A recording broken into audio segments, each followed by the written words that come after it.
Good morning, everyone.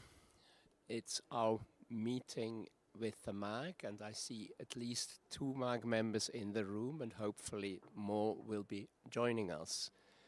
We have also Carol, the MAG chair, with us. She was with us when we had our internal meeting.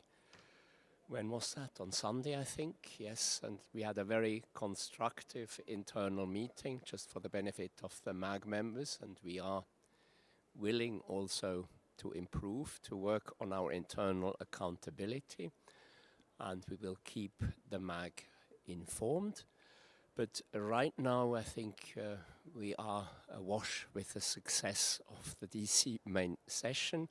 It really went very well. It was in that sense, an experiment. As in previous years, we had representatives of DCs who talked about their own DCs. This year, we had clusters, and we had the DCs reporting on what they could contribute to the GDC themes. And with that, I would like to hand over to Jutta. She was the mastermind behind the session, and she was herding the cats and really made sure that they all stuck to the script. Jutta, would you like to inform us a bit about the main session? Yes, of course, but I wouldn't take all the credits on my own because I had my co-coordinator, which is Joao, I hope. Do we have online participants in? Yes, it would be nice to see him. I'm pretty sure he will be there to speak with us.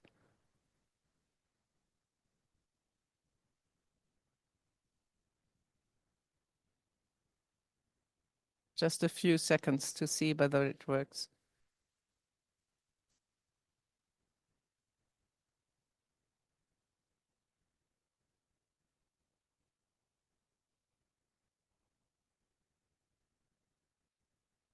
Okay, great.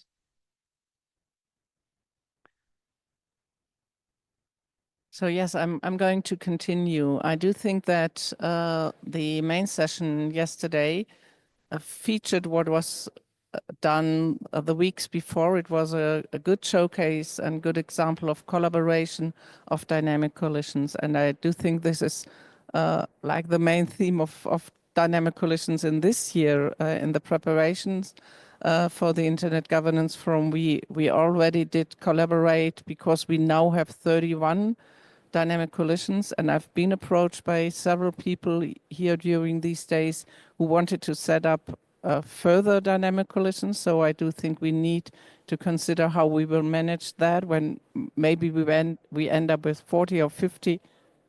There is a need for collaboration, and we showcased that it's possible that dynamic coalitions collaborate, that they find their common ground to start from, not only to build a main session together, but also to have their workshops set up together. Several dynamic coalitions came together to have joint workshops.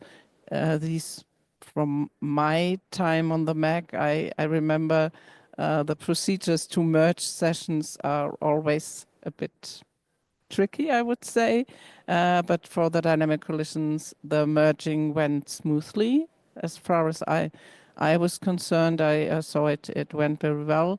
And in the main session yesterday, we had 21 out of 31 dynamic coalitions that contributed to the session, that were referred to, that had the speakers on the 5 main objectives for the Global Digital Compact refer to the work that these respective dynamic coalitions are doing for implementing the GDC. So I do think it was really setting a good example from my side so far. Thank you, Jutta. And can I hand over to you, Carol, give your thoughts and impressions and guidance? I thought that the session went very well. I wasn't able to stay for the full time, but it was very engaging, as you just said. I think maybe going forward, we could stick with the clusters and do more. Have maybe workshops during the year as a cluster, so that people are aware what's going on in the DCs? Thank you. That is indeed an idea we discussed, to have these sort of workshops. I think the policy network started doing that, giving sort of webinars on an issue, and we have some very focused DCs, and I think so far in the DC coordination group we have mainly discussed process and procedures, which is important, but I think we said that several times, we should also maybe have substantive discussions. And what Jutta said also about the merging, I attended one of these sessions, which was between the Dynamic Coalition on Core Internet Values and Net Neutrality. They had related issues that did on artificial intelligence, and it was extremely engaging and interesting and rich in substance. So definitely, I think this is the way forward, that we try and cluster the themes that will, I think, give also more visibility to the individual DCs by having more impactful sessions. We also I will pass on to the floor, yes. We also discussed ways, as I mentioned in my opening remarks, we discussed also a bit on the DC accountability, and we may have to, I mean, we have discussed that. We have this paper that we published in 21. Okay, that was some years ago, but the conclusions still remain valid. They were not made the conclusions in recommendations, but more in issues to be explored. And one of the issues explored is also, how do we sunset dynamic coalitions that do not perform?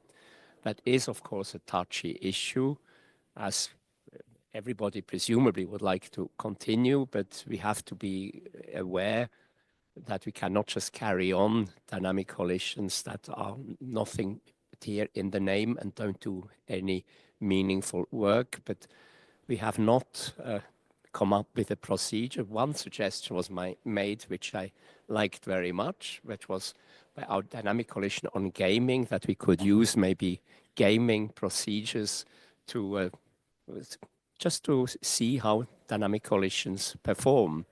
And that is sort of a ludic way of doing things, and nobody wants to be the worst in class. So that could be a stimulus for performance. So, I mean, if you attend a call, you get that many points. If you make a proposal, that is whatever, you know, you get brownie points. And if you're a good boy or girl, and maybe also you get points taken away if you miss a call.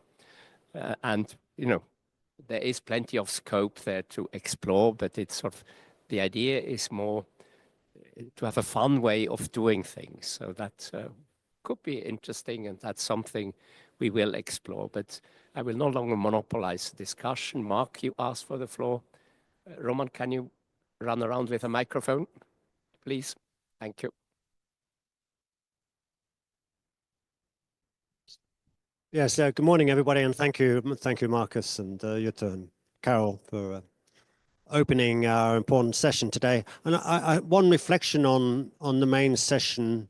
Sorry, I'm Mark Arvell. I'm with IS3C Dynamic Coalition, and I was one of the two. And you moderated, yes. I was one of the two moderators yesterday. And one aspect of that I wanted to underline really is that as the IGF positions itself with a core role in the follow-up to the GDC and the implementation phase and so on, I think we illustrated yesterday how the dynamic coalitions should contribute to that role, to fulfill that role of the IGF in taking forward the objectives and the commitments to action in the compact text. So I hope that's been noted by the Secretariat and by the leadership panel and those who are sort of developing the strategy for taking forward the IGF's role in the GDC follow-up. And also looking ahead really as well, which is not far away, the WSIS plus 20 review. You know, there are dynamic coalitions like DC Environment, which are there ready to contribute to inputs from the IGF community to the WSIS plus 20 review, not only with regard to sort of ensuring the IGF mandate is renewed, but also being an active contributor to the whole review process. Thank you. Thank you for that. No, absolutely. And we have Carol here, who is also an ex officio member of the leadership panel, and she already promised to take it to the leadership panel. Carol, please. Right. So the leadership panel is extremely interested in meeting with the DCs. I informed them that there are coordinated meetings and they are extremely interested in attending the meeting because they do realize or they do recognize the importance of the DCs. So that was one thing, especially Vint mentioned, I think it was yesterday, that he wants, before I even could say anything, he said, you know, he wants to meet. So yes, definitely. Windsurf has been an active member of the DC on core internet values right from the beginning, and he was also participating in the session they had. And here comes Olivier, who was one of the organizer of that session of core internet values. I see Rajendra would like to say something, please. Good morning, and it's been a great experience over the years to see working with Dynamic Coalitions. I'm Rajendra Gupta. I lead the Dynamic Coalition on Digital Economy, Environment, and Digital Health. And I think now we are at an inflection point, given that we are going to help in the implementation of Global Digital Compact. So we need to get to define our framework so that we have an overarching theme, and below that, all the DCs have that checkbox of saying we did do in these areas. So I think that will activate more DCs to be proactive and delivering. And I think since 2021 study, now we are in getting 25. So what we should do is probably do an anonymous survey with our DC members to check what exactly do they need, because sometimes for want of being very diplomatic, for want of being polite, they don't share. So if we do an anonymous study, you know, just a few 4 questions of what they do, what they want to do, what are the barriers, and how they want to address those barriers.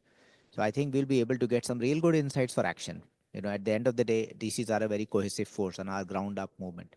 So that's my suggestion we should do. Thank you. Yes, thank you, Rajendra. I do think that is a brilliant idea, but I'm just wondering whether this could be based on the form that you need to fill when you endorse the GDC, because for my organization, it just helped me to consider what parts of our work is contributing to the implementation of the GDC. So I'm pretty sure we just don't need a separate form. It's guiding all the dynamic coalitions and all their members, because it's not the dynamic coalition that will endorse, it will be the members of the dynamic coalitions, because the dynamic coalitions is not an entity at such. But what you have to fill in the endorsement process is the consideration which parts of my work, of our work, will contribute to the implementation. So I'm pretty sure that will turn out easy. Thank you. And I also look to the MAG members in the room. That's all most welcome here, but we also would like to hear. Oh, someone online would like to talk. Oh, yes, I see. Yes. Excellent. Yeah. Right. Any thoughts from any of the MAG members? We're also open to criticism and suggestions. What can we do better? For online participants, I believe it's worth raising a hand so that we will see if you want to say something. Yes, okay. Please, we have one. Wout and then Chris. Wouter Natters with IS3C. No, it's switch on, yeah. Wouter Natters also with IS3C, Internet Standard Security and Safety Coalition. I want to respond to what Rajendra was asking and how Jutta responded. I don't, with all respect, but I don't agree, Jutta. Rajendra was pointing to organizing ourselves and not about organizing the GDC, because in the end, I can't endorse the GDC as an individual, and I'm not going to. I'm not going to endorse it as a dynamic coalition, but we will look at the topics. And that's a different subject to understand, but we want to organize ourselves, that we have check boxes, as Rajendra is saying, that we agree on and that we can work within that framework. And that gives us more focus as dynamic coalitions, and also on the sort of output we will be delivering, and perhaps organize ourselves in the clusters, as you already have yesterday, pointing to this is the topic of the GDC where my dynamic coalition fits under. Let's organize ourselves so that we can present in Lillestrøm or Oslo, what it's called, next year. And we have a focused presentation with output. And that also helps the IGF because it will be IGF outputs put on stage there. So that's, I think I agree with Rajendra to organize ourselves better and more clustered. Thank you. May I have a suggestion that we postpone this discussion on how we organize ourselves to our first coordination group meeting in the new year, and focus the discussion more on how we fit in the broader IGF framework. Chris, please. Yes, hello. Yeah, so Chris Buckridge, I'm a MAG member for another 6 hours.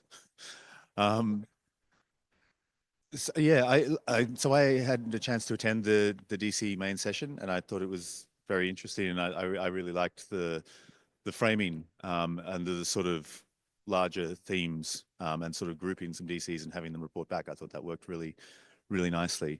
I think that also could play really nicely as a sort of idea into planning with the new MAG for IGF 2025, because I think we had some discussions yesterday in sessions about sort of the need to evolve formats, evolve how the structure is developed, and that idea of sort of a broader theme, like maybe several DCs could contribute to one thematic track within the 2025 IGF. So I think it would be great to have, and we should ensure that the DC coordination is ready to engage with the new MAG, with the host country, really from tomorrow, today, as soon as we can get this sort of moving, because I think time is of the essence, obviously. I was interested, and I'm interested here today to sort of hear how central a framing device the GDC is being considered. I think if that's being useful for the DCs, then that's very good. As a sort of structure or mechanism that we see as, within WSIS, or ideally coming out of the WSIS review as something subsidiary to WSIS, I wonder if it's a bit limiting. But as I say, if it's simply seen as a way to organize and focus the DC work in a certain way, then that's useful. I think there was a question yesterday in the main session where someone said, so what actually does endorsing or being part of the GDC do for us, do for the thing? I thought it was telling that there was sort of silence on the panel. I think it was Olivier who then said, ask not what you can do, what the GDC can do for you, but what you can do for the GDC, which is a nice line, but I'm sort of like, I'm not really sure I need to ask what I can do for the GDC. I'm more curious what the GDC can do for me. And if we don't have a really clear idea of that, then I worry a little. But as I say, if it's a useful framing device for the DCs to focus their work, that's something that it can provide, and that's nice to see. But no, I'm looking forward to IGF 2025, and I think DCs can have a really important role there. Thank you for that, Chris. And you're right. I think for us, it has been a useful framing device. Otherwise, we would have to start from scratch. And you know as well as I do, if we have a large group, it's difficult to agree on something. But here we have something which we can take, and nobody can criticize us for it. It's just somebody else has decided on that, and we are willing to contribute and to play the game. But your comments are extremely useful. One thing I would like to add, which is also high on our agenda, and for this meeting, we really would like, our big ask is to have a MAG liaison for the DC coordination group. So somebody who dedicates some time. yes, we know you're all overstretched and a limited bandwidth, but it would be very useful to have a link between the MAG and the dynamic coalitions, and a liaison that goes both ways, that the liaison tells us the MAG thinking, also potential fears, criticism, whatever.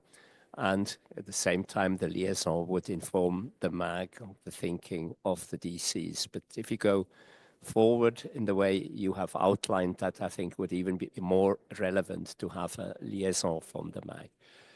Yes, Celine has a hand up.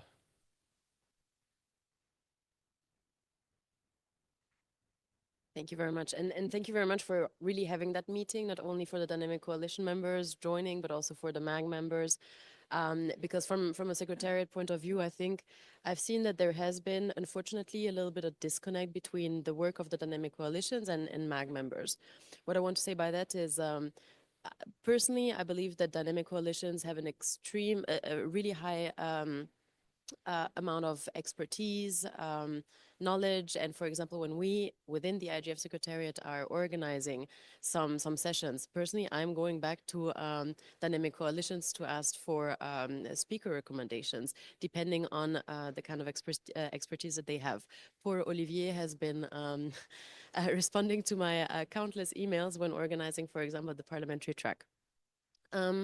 And what I want to ask actually both to the Dynamic Coalitions but also to MAG members is, how would you like to be integrated in next year's program? This year, as you know, we tried to have a collaborative approach, meaning that we were asking for mergers. This did not come out of nowhere. We did a survey amongst Dynamic Coalitions. We received quite a lot of responses, and we offered various options to select from. So we're asking, do you prefer to have a limited number, let's say 10, and you are being selected by MAG members, the session proposals, I mean, or do you prefer to have shorter sessions? Do you prefer to have mergers? So the favorite response from all the Dynamic Coalitions were indeed mergers. We understand that this was the first year that we had this approach, and it was a little bit difficult into, going back to the various Dynamic Coalitions who proposed sessions. But we wanted to know now, from a perspective of Dynamic Coalitions, did you like that approach? Would you like to also do it for 2025? From a MAG member's perspective, would you like to have Dynamic Coalitions being integrated differently? Would you like to select the various sessions given a shorter or like a how do you say? I'm sorry. It's the last day. I'm tired. A limited number of slots. So just for us to know how to best cater also the needs of the Dynamic Coalitions. Thank you very much. Thank you for that. And all these questions were actually raised already in the 21 exercise. The question, should Dynamic Coalitions be more horizontally integrated into the IGF program? Before, it was just silos. And, the Dynamic Coalitions had their individual session. Then we started with having a main session of Dynamic Coalitions where we tried to synthesize a bit the contribution.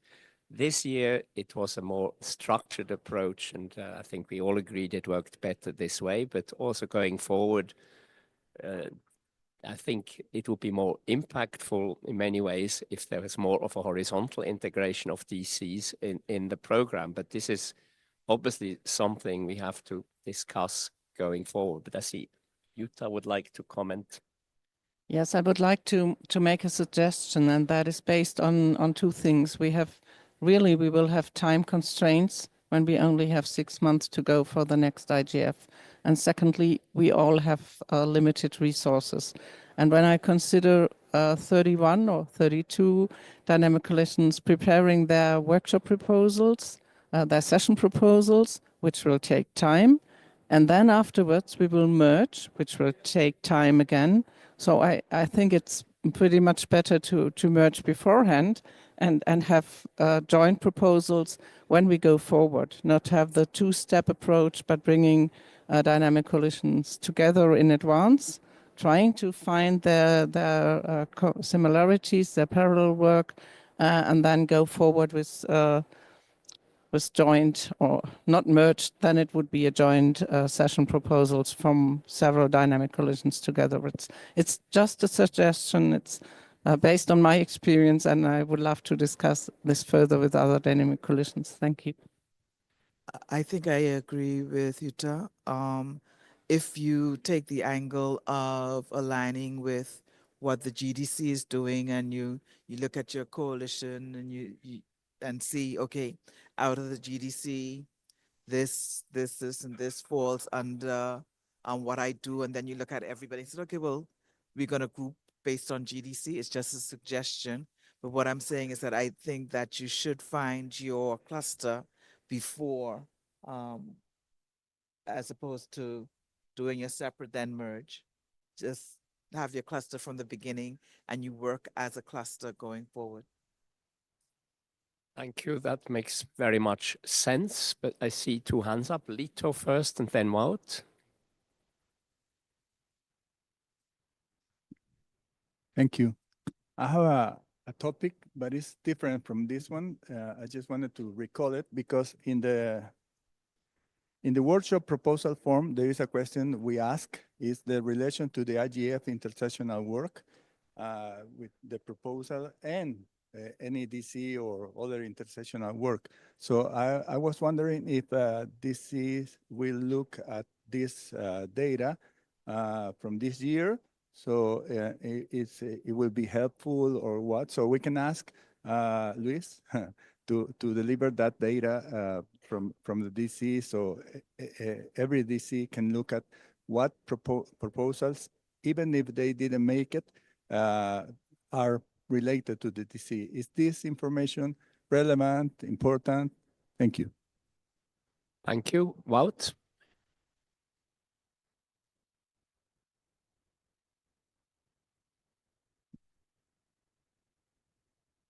Yes, well, tonight's ICC. Mark had his hand up as well, but as I'm the coordinator, he gives it to me, but could be a different topic. So that said, I think we, as a dynamic coalition, looking at my own dynamic coalition, but it will be the same for many, we have to make two distinctions when we go to the IGF. The first one is the past, so the cycle that ends at the IGF, and the outcomes. And the next is, what are we going to do in the next cycle? And what I noticed with these merged sessions, it's almost impossible to put focus on your outcome because you have to do it with 2 or 3 others, and in the main session with 31 others. And you want to look forward announcing what you're going to do. So where do we put the focus? The output is what we've been working on the whole year. And for my own coalition, I had to really struggle to get our result even presented here. And I struggled with the announcement of the new one because it just did not fit any of the clusters because we do 7 different topics. And that makes it extremely hard to present your outcomes. And when I think about the outcomes, what we are suggesting to do as dynamic coalitions, we discussed at least with some of them, and they agreed, is that we make an inventory between now and half of January on what we think that we're going to deliver in Lillestrøm. And where the GDC is concerned, also look at the past, what would fit into the GDC, the work that we've already done. So that's my first point. How do we get our results better integrated into the IGF? I like Lito's suggestion very much that we get an alert saying dynamic coalitions, the proposals are here, take a look where you fit. If you talk about horizontal, we work on all these different topics and they will fit into many of the workshop proposals. So how come that we've never gotten, as ISRC, never gotten an invite from anybody saying, would you come and present in a workshop on this topic that you've been working on?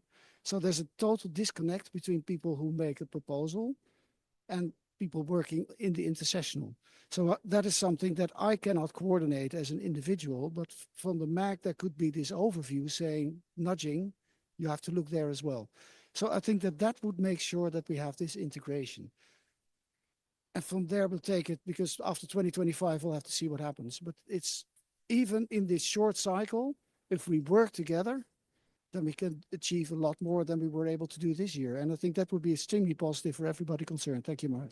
Thank you. No, this is extremely valid remarks, and this is something we have been struggling with. It's precisely this horizontal integration, which we always said it would be better. And we also did that with, I do remember, with best practice forums and the NRIs, invite them to a session, it'd be useful, and also give them speakers if they want, whatever the NRI meetings. But it is something which for some reason is difficult to get started. But I see Mohammed has his hand up. Please, you have the floor, sir.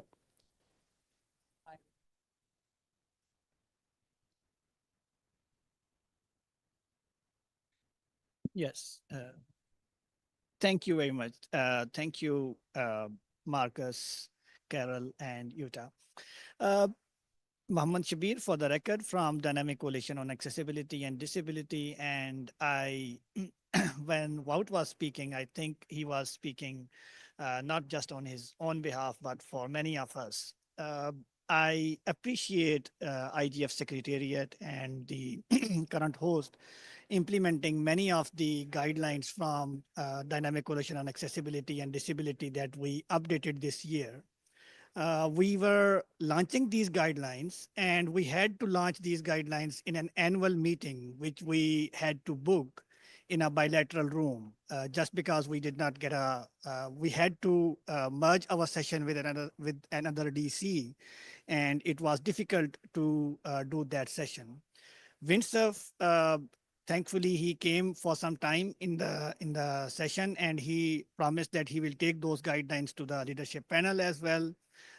Moving forward, there was a suggestion that there could be some accommodation and there could be some person with disability or experienced person with the organizing team who could have. So we are working on that proposal. But the idea of giving output to the IGF and giving some concrete deliverables after the IGF. So we do have those guidelines, we do have the outcomes, but when we try to organize our work with a different DC, and we don't know as to what DC that would be for going forward for the next year. So it's difficult to organize yourself and making your own annual plan. So I would say in terms of organizing, it would be more helpful if there was some sort of horizontal discussion with the MAG on DCs. For instance, this year there was a lightning talk on social media and students with disabilities. And I had to, so as a Dynamic Coalition on Accessibility and Disability, we did not knew of having this session. I went there at that lightning talk, and I had to totally disagree with the kind of suggestion that was being proposed by the moderator themselves. Why so? Because that was totally out of the context, and it could be misperceived if taken as it is. So we do have, as Celine said, this experts groups. And if there are any sessions which are related to these core groups, perhaps MAG can take the advantage of in-house expertise within DCs, not just for taking out the sessions, selecting them, but also nudging some of the sessions to get in touch with the DCs on a specific topic. That would be more helpful. And I think there is where our suggestion of having a MAG liaison would work out. Thank you. Thank you. Now, this is an extremely valid point, and we noticed that before, that we have this expertise, this so-called in-house expertise with the DCs, and they don't get integrated in the program when it comes to shaping it. But I see that Carol would like to react, please. I'm not sure if I have a disconnect somewhere, so I don't think it's so much about merging DCs. It's more, to me, in my mind, it's more about harmonization and focusing, and it may not be past 2025, but since we have a short space of time to organize, we're trying to look at how can we do what we need to do. And, we're saying 6 months, but really, honestly, it's not going to be 6 months. You're going to probably have 4 months to really get things done. So we're looking at, in my mind, we're looking at organizing within your own DC some kind of correlation or alignment with the SDGs and the GDCs and the GDC, sorry. And when you align your work with those, then when you step back and you look and say, hey, I'm really aligning with this DC, that DC, and you could come up with, you might find yourself in many clusters. So what the organization organizing this year might be around different focus points out of the GDC or a grouping of SDGs, as opposed to, so you might find your work being repeated across the spectrum of the GDC or the SDGs. So we're not asking you to change your focus. We're just asking you to align with these things, which you probably already do, but yeah. Thank you. Yes, I think it also goes both ways. If you, we would like the MAG to look at the DCs when shaping the program, but the DCs can also look at what the MAG is doing. And when proposals come in from workshops, the DCs can also put up their hand and say, hey, we are related to this. And I think Mohammed's example was an excellent example of how things should or should not work. And the fact you happened to be there by coincidence, and then you corrected the views expressed, seen from your perspective. But I think that can happen more upstream when shaping the program. And I see there are hands up right in the back. I can't see who it is. And Chris again. Yes? Okay. Okay, Chris. Sorry, thanks. I think Carol actually touched on what I was going to say. I think obviously the MAG is aware of and should be thinking about the DCs.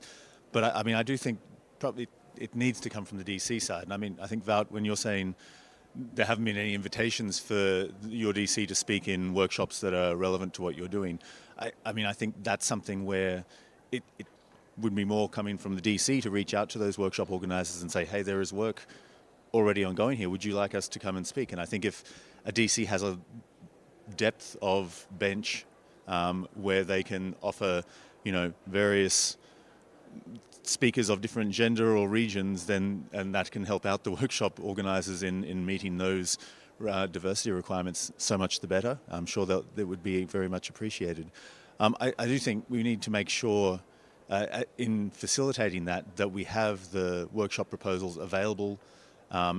Each of them have the organizers listed, so it should be straightforward to reach out.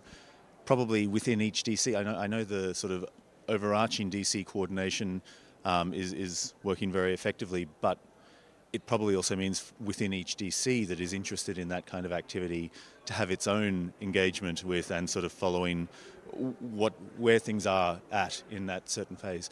I do think I took Mohammed's point it's certainly important to have that intersection. I think the lightning talks are a bit of a Wild West space, and I think they should be, and that's okay. That's what the space is for. But it probably is a good encouragement to us all to spend some time in the lightning talk room and sort of engage with what's coming through there, because that's kind of the cutting edge of IGF, internet governance discussion in some ways. So good to sort of be able to come into there with experience and a deeper knowledge. But yeah, thank you.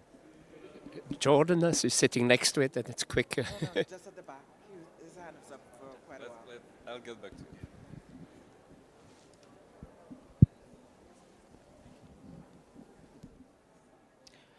Thank you very much. My name is Nancy. This is my first time to attend this meeting. I want to thank Dr. Mohammed for attending the lightning talk where I was the moderator.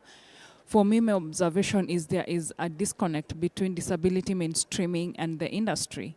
Therefore, the industry will do what works best for them because of the profit. But if we are to have accessible and accessible and facilitative infrastructure for persons with disabilities. We have to invite the industry players and the designers into the room, because we cannot work in silos. We have to work with them, because the lightning talk basically was looking at the social media effects for students with disabilities. However, the recommendation was to have plugins. All organizations will choose to have an internet, an interface within their web pages that is accessible. But how many of us know about the accessibility testing? Very few of us. Even probably the developers do not have the knowledge. For me, my recommendation, and I really thank him for coming to the session and bringing that to our attention, we need to work together with the developers. Thank you. Thank you. Now can we go back to the front, Jordan, and then Dino, and then Mark. Thanks, Marcus. Hi all. Just a suggestion about one way that might help to hook these together could be that when people are submitting workshop proposals or other session proposals, maybe we could have a field in the form that allows them to associate it with a DC or a policy network. And then that would create an easy way for people to associate that work as proposers. Might be something that MAG or the Secretariat reviews, and if something's been missed out, adds it in, so that, say, a dynamic coalition can just get a list of the sessions that have been attached to them and doesn't have to try and mind read all of the titles, or on the other hand, actually read all the proposals to understand the link. Because there's a lot of time involved in doing that. So that might be something that, isn't there a working group at the MAG that looks at the form? Lito's group, I don't yes, know, yes, Lito here, so homework, yeah, it's already there. Oh well, then, is it being used? Well, sorry. It could be made maybe more specific, that that we say not just intersessional work, but DCs or best practice forum. So it's maybe easier to find. Chris has a quite reaction. Well, just also, is that information making it to the DCs? So yeah, that may be the missing link in the chain here. Well, there are some low-hanging fruits, yes. Okay, Dino, please. Thank you, Marcus. I wanted to emphasize an aspect that maybe it's implicit in everything that has been said, but from my point of view, it may play a critical role in this moment. I think that where we are today is before the GDC and after the GDC. And in determining and defining how we should organize and how we should work collaboratively together as a DC, as a DCs and a MAG, I think that rather than just looking at how and whether we align with the GDC, I think, and maybe this is my personal view, opinion, probably biased by my background, I think the GDC, it really creates an important opening for the IGF and the MAG and DC in not just aligning, but also assessing whether the GDC is going to achieve its intended objectives. So I think this creates an opening for this group to play an important role in determining, one, what are the criteria for this assessment? We are talking about the WSIS review. In the GDC, there is a specific reference to the fact that the Secretary General will be required to report, and he created a compact mapping of its implementation. So I think here the role of the GDC and what has been alluded to before by Chris and by Dr. Mohammed, I totally agree. The expertise, the wealth of knowledge and experience that exists here is very relevant. And this relevance can be demonstrated not just going and align ourselves, but also working collaboratively in assessing how and whether the GDC is going to achieve its intended objective. Thank you. Thank you. And Mark? I think you're going to say the same thing. Yeah, very much supportive of that, Dina. Mark Arval, IS3C. I also wanted to add, it's a kind of aspect that's relevant to what Chris was raising. I mean, what happens after an IGF workshop? You know, takeaways are submitted and so on, and then, you know, what happens? Is there a role really for DCs relevant to a particular workshop's takeaways to to be able to pick up what's happening. So to sustain the momentum, if you like, of what has been discussed and tabled as areas to develop, explore, research and so on, that could be an opportunity for DC to step in, which is relevant to that topic, and to pick up and say, look, we've done related work, we could, help with sustaining the momentum of that issue. I'm always conscious that what happens at the IGF is great, and then what happens afterwards is less clear, and stuff drops off, and then it's repeated again at the following annual IGF. There's always that risk, and there's a criticism that often happens. DCs could be an instrument for sustaining momentum straight after a particular IGF by picking up individual takeaways that might be relevant to their individual expertise within the DC. So I table that as an idea to explore. Thank you. Thank you. Well, it's again an excellent idea, but I think it really points to the same thing, that you need a better integration of the DCs in the overall program and the workshops, and to ensure the follow-up, I think. Are there, the remote participants seem to be very quiet. I'm looking to the wall here. Is there nobody else to say anything? I would also I'm looking to Joao. He did, as Jutta pointed out, he played an extremely helpful role. He's a relative newcomer to this group, but I would actually like also to hear from his impressions, as sometimes quite refreshing to hear a newcomer's view to this group. Who? I hope you can hear me. Is that correct? Yes. Yes, we can hear you. Perfect. So yeah, I've been keeping a very keen eye and an ear on what is being said in the room. And even though I'm a newcomer to definitely this group, I've been already with the Dynamic Coalition on data-driven health technologies for a couple of years already. So I've been getting to see the dynamics of the work as well.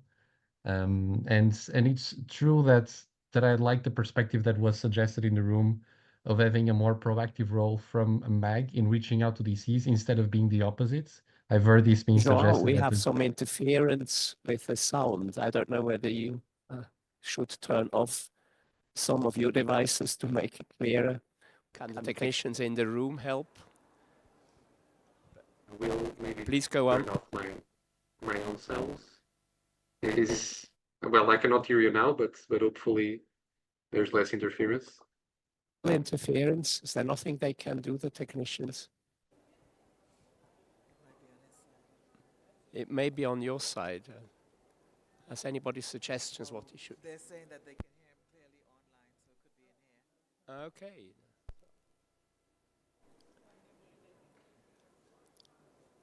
Well, carry on, and let's ask the technicians to try and. Does anybody in the room have their mic on their device?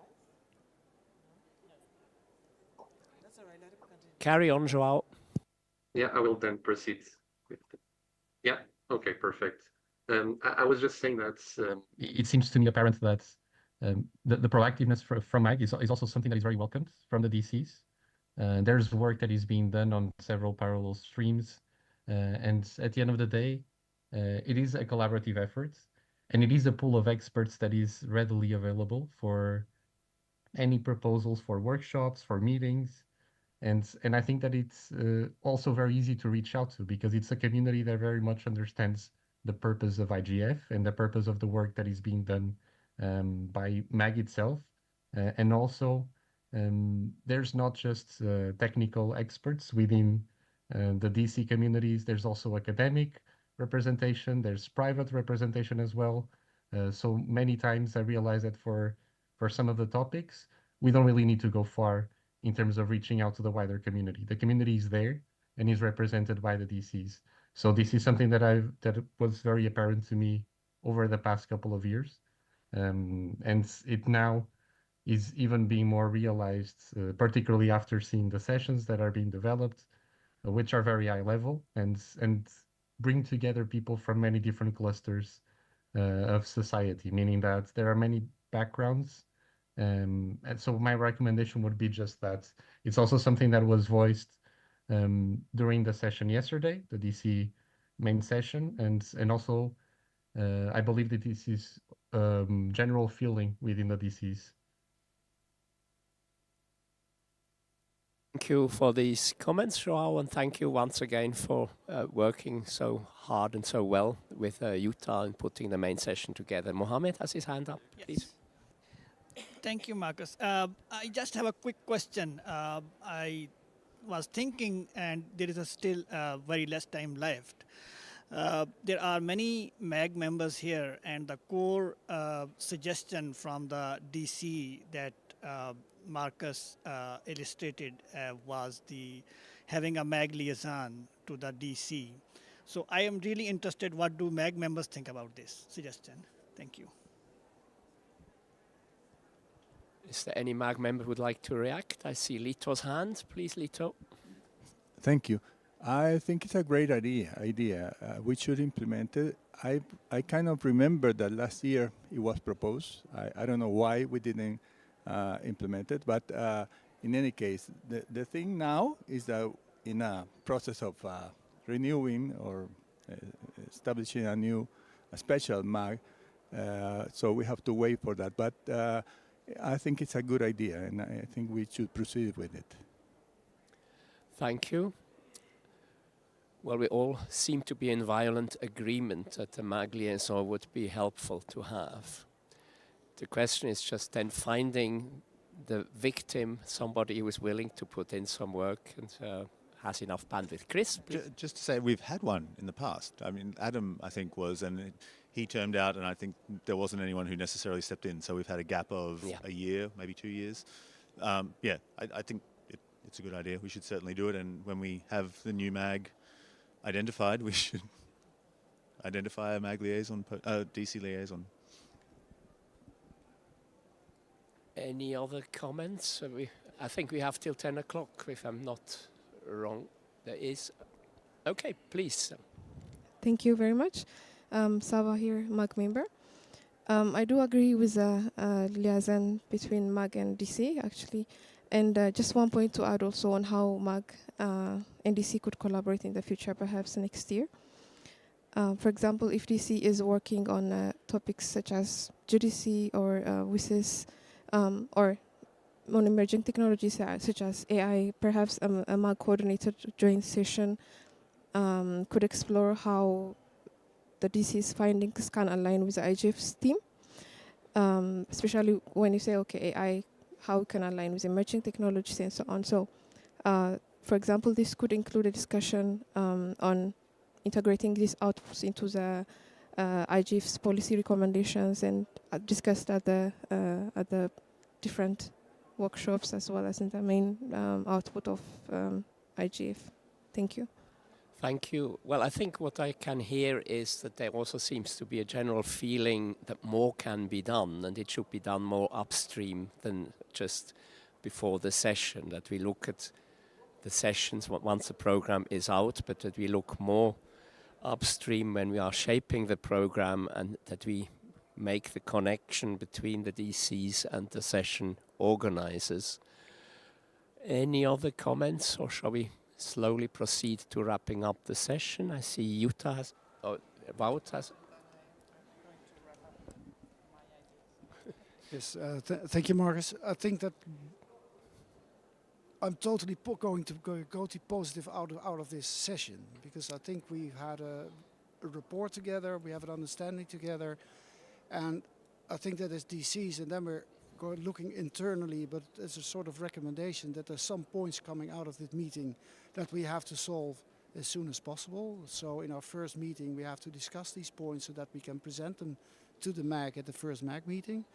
And then hopefully that we have the liaison, but also the integration. And I think the suggestion to change the wording, how do you integrate with intersessional work, if that's more specified, that also becomes a box to tick in the proposal, and not mandatory one, a voluntary one, that would help us as DCs to identify, because we have to do the work. I'm totally in agreement with Chris. We will have to do the work as DCs ourselves, but then we know what to look for. And I think if we set the action points that we've identified, start addressing them, then we have the time to cooperate in these 6 months or effectively 4 months to make this happen. So I want to thank you, Carol, for your interest in the DCs that you've been showing in the past year. Thank you very much. And the coordinators for their work to bringing this all together and making it possible, and the secretariats for all the support we've been getting, and Celine, also you, in the past. So thank you very much for that. Thank you. The technicians gave the word. We have to wrap up now. We came to the end. So, Jutta, a few closing remarks? Thank you. I do think what Wout said were already the closing words somehow. But let me phrase some. So when you try to reach out to people via the internet, there is always this approach of pull and push. And I do think that is also that we should take that approach when we try to overcome when there are disconnections. I don't see that from my dynamic coalition. I haven't seen being disconnected. Otherwise, people came and were asking, okay, child protection, children's rights, can we do something together? And I do think that is pushing and pulling. We as dynamic coalitions need to go forward, have a look out where there are people who want to do workshops, who might benefit from our work, and vice versa. And if we as facilitators for the dynamic coalitions can facilitate also that process, we need the help from the MAC, we need the help from the Secretariat to facilitate that. But I think when we build it on that approach, it will work out. And it will work out only when we have a short period of time to prepare. Thank you. Thank you. And now I hand over to Carol for closing remarks. I think this was a very productive session. And going forward, I think I'm probably the person that will have to take it into the new MAG, as we don't know who constitute the MAG for 2025. But as Wout said, you know, you always have my support, and I really try to give you some type of socialization wherever I go. I make sure mention the DCs, and I will continue to do so. I think, as I said in the session, that when I need to do my research, I go to the DC that I need information from, and I look at the reports, I look at the information, and I use that information from within my interventions, and I indicate, please go to the Internet Governance Forum website, and this is where you'll find the information, where I found the information. I will take up on what Nancy said and take it back to the IGF that we do need the accessibility, usability expert for our website, for the social media platforms, as well as going forward when we look at the venue in Norway. So continue to do your great work. Thank you very much.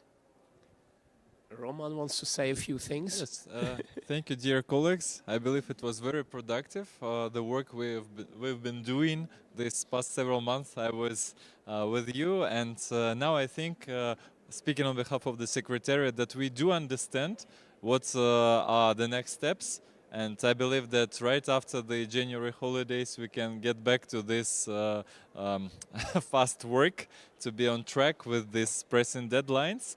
And again, on behalf of the Secretariat, wanted to wish you a very, very joyful holiday season, and maybe also propose to do a family photo when we close the session. Very good idea. Thank you, Roman. And also, I think we should commend him. The IGF booth, the Dynamic Coalition booth, worked very well in the village. I think everybody liked that, and I would like to thank you all for putting in hard work. Sort of was a bit last-minute-ish, but I was a converted skeptic. I was not very positive to begin with because we had very negative experience before, but this year round it worked extremely well. With that, I close the session and invite you all to the stage for the family picture. Thank you.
channel 4.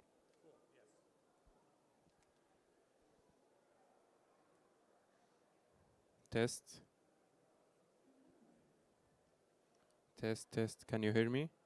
Test. Test. 4.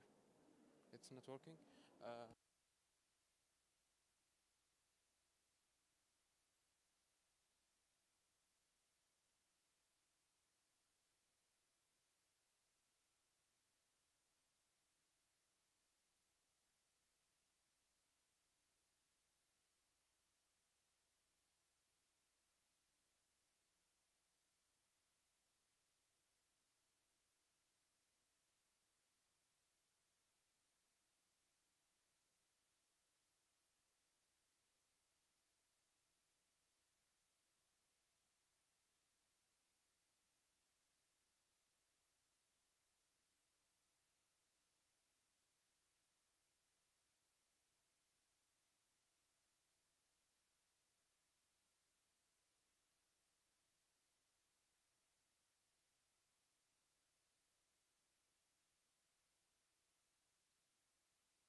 Test, test.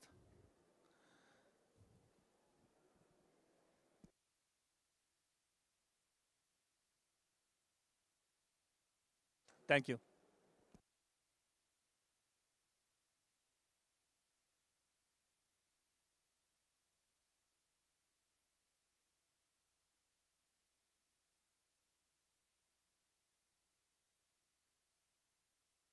We will just be starting in 2 minutes. Can you hear me on this mic?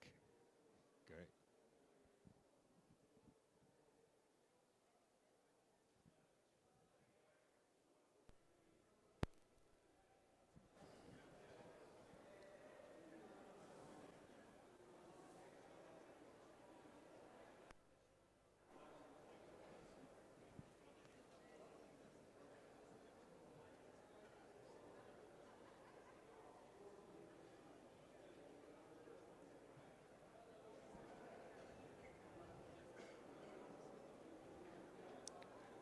Okay.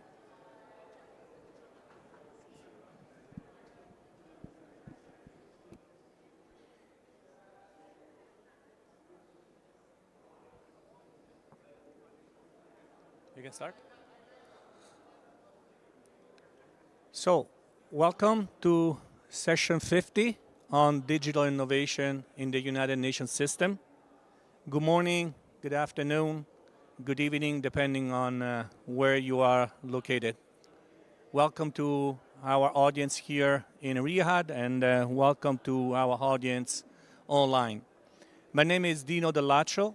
I'm the Chief Information Officer of the United Nations Pension Fund, and here today with my colleagues and friends from UNHCR, UNICEF, and UNICC, we are going to present the digital innovation in our respective organization. Here in Riyadh, I'm with Mike Walton, the Head of Digital Services in UNHCR, and online we are joined by Phui Meng, the Chief of Digital Center of Excellence of UNICEF, and Samir Shawan, Director of the United Nations International Computing Center. The sequence of presentation will be as follows. Mike will present the experience and the strategy in a UNHCR. We'll then go online with Phui Meng. She will be presenting the UNICEF experience, and then I will make a presentation on the experience of the UN Pension Fund. And last but not least, we're going to have Samir, as Director of UNICC, is going to present how UNICC is actually supporting us and the entire UN system in our efforts to implement digital innovation and transformation in the UN system. So without further ado, I'll give the floor to Mike, and I will be monitoring also the chat for any question or comments that you may have. Thank you. Mike? Thank you, Dino, and good morning, everybody. I was told that I spoke a little bit too fast when I did another session, so please wave at me if I'm speaking too fast, and I'll slow down. So I'm Mike. I head up the digital service at the UN Refugee Agency, and good to see you all today. Really glad that we can share the experiences. We've been through a bit of a journey since lockdown, where we started defining our digital strategy. So we were working on our digital strategy all through the pandemic, and when we decided to do it, one of the things the High Commissioner said to us was, this has to be designed from the ground up, has to be designed by the regions, and it has to be a framework. It can't be a very restrictive strategy because every region is different. So we had a fantastic response from all of the regions. They ran workshops locally, and we really feel that at the end of it, we got something that was very locally relevant to people. So I won't play the video, but just to remind people about really the last 10 years in terms of the number of forcibly displaced, just to kind of state UNHCR's mandate here. Since I started in 2011, we've seen lots of many different conflicts around the world, and this is everywhere from Americas over to the Asia region. And you can see there the number of forcibly displaced is just grown really hugely, and I know we're all aware of that because it touches on all of our countries and all of our lives. So there's a huge need out there, huge need to meet the needs of these people and to work with them to help them rebuild their lives. This is Jessie. She's from DRC. I met her in Kakuma refugee camp. This was about 5 or 6 years ago. She's now moved on, but she was running a coding center in Kakuma with very little resources. She had a generator, she had a team, she had some laptops, and they were developing Android coding apps for the local community in Kakuma refugee camp. And it was really amazing just to see what they've been able to do with such little resource. It's actually grown much bigger now, and now there are big coding centers, and there is an initiative called I Am Code, which focuses on female coding skills, and it's growing from strength to strength. But this is in its minority. We need to see many more examples of local skills and investment. So don't worry about reading this slide. It's our digital strategy on a page, but I'll talk you through it and just to say, but what we tried to do was a cross-cutting digital strategy for every part of the organization. And really, we again, although we talk to regions, we also talk to all of the divisions at HQ to make sure that their needs were met. So I'll walk you through this just very briefly. The first part of the strategy is around refugee empowerment and making sure that refugees have the digital skills and the agency and tools to engage in the digital world. Many of us take the digital access for granted, and we can do many things, but for many the gap still exists. So how can we address that gap? Really to rebuild lives, and rebuilding lives is something that's so important. Many refugees spend many of their youthful years in refugee camps, and things like education are so important to help them build the skills further. We also had two pillars of the strategy which were looking internally, which are how do we work better and how can we be more effective as an organization. And that I'll go into those two pillars, but it was important for us to match what we were saying externally with what we were doing internally too. At the end, maybe we have some discussion time about the commonality, because there's so much common need across all of the conversations I've heard. I'll focus on a couple in a minute, but just to say, I've heard so much about capacity building over the last few weeks. How do we work together, multi-stakeholder, to deliver a capacity building approach across all of our users? How can we be efficient in our digital tools that we produce? How can we be more effective and make sure that we reuse, we share, and we don't waste valuable resources? And how can we make sure that we don't, with one hand, provide good, but with the other hand, inadvertently cause harm, perhaps by using climate-heavy, carbon-heavy approaches? So how can we really be good at making sure that we do no harm? And ethics is going to be a really important part of our focus next year, and if anyone here is interested in being involved in that with us, we're really looking at how we can have an ethical approach to the use of tech in the humanitarian sector, working with other stakeholders. With accessibility, we've worked a bit with Microsoft and Google, and we've done. We met with a group of refugees in London at Google headquarters. So thanks to them for helping facilitate that meeting. But as well as Google and Microsoft, there are so many other applications being developed. How can we make sure that for disabled users, whether it's those with visual impairment, those with hearing impairments, or other forms of disability, can be properly catered for in the digital world? So we're really focusing on that, and we've done a big piece of work on accessibility. It's a common need. It's come up again and again. How can we share? How can we have a joint approach and a joint center of excellence to something like digital accessibility so we can be more effective and not reinvent the wheel?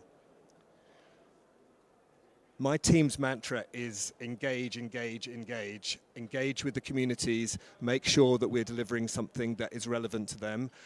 Two of my team members have just been to Iraq and to Rwanda and have sat with our new refugee gateway to make sure that actually the prototype is meeting their needs and meeting their expectations. So really important that we design for user feedback. Digital inclusion is a critical first pillar of the strategy. I won't go on too much about digital inclusion because it's been such a key focus of this week. You know, I've heard almost every session about digital inclusion. It starts with connectivity, and we have a big Connectivity for Refugees initiative, but it also goes on to, when you get that connectivity, what can you do with it? How can you learn? How can you train? How can you get work? How can you be financially included? So for us, that inclusion is very all-encompassing. Connectivity is always talked about, but what about all of the other things that come?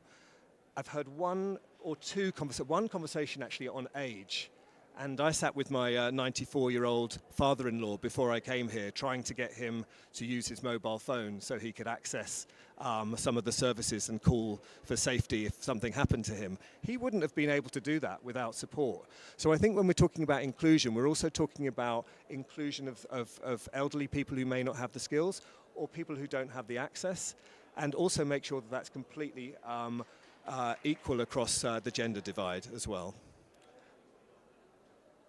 So the second piece is digital services. So what we said was, okay, so when people get connectivity, the ability for us to provide services to individuals is going to be much more effective and much more efficient. So we're now building a digital gateway, which is a one-stop shop for refugees to register, access appointments, find work, and find essential services. So that's very much in its first stage of development. However, and we've heard a lot about risks, I think, in this week, with connectivity comes the risks and the threats of being online. So we have a huge program of work on digital protection, and I'll talk a little bit more about that, but that really covers everything from hateful content. Imagine if you're a refugee coming to a new community, whether that's in the UK or anywhere else, and you're met online with hateful comments or with misinformation, and it's a real issue for us. So we want to make sure that we find a way of addressing that. Communicating, how we communicate with each other, how we communicate with our partners is another pillar. I won't go into too much detail on that today, but that's very much about how do we use all of the new communication tools to be more effective, and how do we work digitally. This may not look like a digital picture, but we were using Internet of Things monitoring for our water deliveries to make sure that we knew what the water levels were, we knew when deliveries needed to be made, and we're using Internet of Things technology to help us inform and send data back for that. So really, really useful, interesting examples. And Dino, please tell me if I need to speed up. Okay. The other thing, we talked about innovation. What we have is we have a fantastic innovation team in UNHCR. They have a digital innovation fund, and actually there's a refugee-led fund as well, which goes into it, and a data fund too. But let's talk about the digital fund. We have a certain amount of money allocated to the innovation fund, and refugee-led organizations can apply too. And it's really about, if you have a good idea and you want to test it, how can they get funding for it, and how can they do a pilot and a prototype? It's a really, really good mechanism, and we find that we have maybe 50 or so, 100 or so different applications across the funds every year, and some of them will fail. That's the nature of innovation, and some of them will succeed, and that can help us move forward. This is just a picture of our refugee services mobile app that I mentioned that's being tested in Rwanda and Iraq. So you can see it's online services. You'll be able to arrange appointments. Refugees will be able to access documents. They'll be able to register. Imagine the huge queues that happens when there is a sudden onset of an emergency and the sudden need to be registered as a refugee. With a mobile app, we can help relieve that. We're not trying to take away face-to-face contact. That will always be our #1 priority. But we are looking at how can we actually speed up registration so people can access essential services and information as quickly as possible. This is our help website. When I arrived, we didn't have a help website. Now we have 14 million forcibly displaced visiting our help website for critical information every year. And it's really important. It's a lifeline for people. They can find out how to access, how to go through the asylum process, how to access essential services that in the country they're in. And it's becoming, we now have pretty much all country operations covered by this. And when things suddenly change, for example, in the Syria situation or in Ukraine situation, it's really important to be able to provide information quickly to people, quickly to refugees. And as well as this, we have a WhatsApp service, which is about engaging refugees who are using WhatsApp. But when Ukraine happened, we realized that WhatsApp wasn't really the primary tool of communication in Ukraine. It was Viber, and we hadn't really explored Viber before. So we really needed to kind of look at, what are all of the different messaging platforms that we should be working on, and how can we be more effective? We work really closely with partners, some of whom have been here this week. So with Meta, with Google, with the EU, how can we really work with them? And also, how can we work to adapt business practice as well, so that actually business practice changes for some of these companies so that they also do no harm when they're operating. Just a little thing around hate speech. Really, we've done a 2-year project. It's been funded by the European Union, and it's about, now we're really talking about information integrity and trusted information.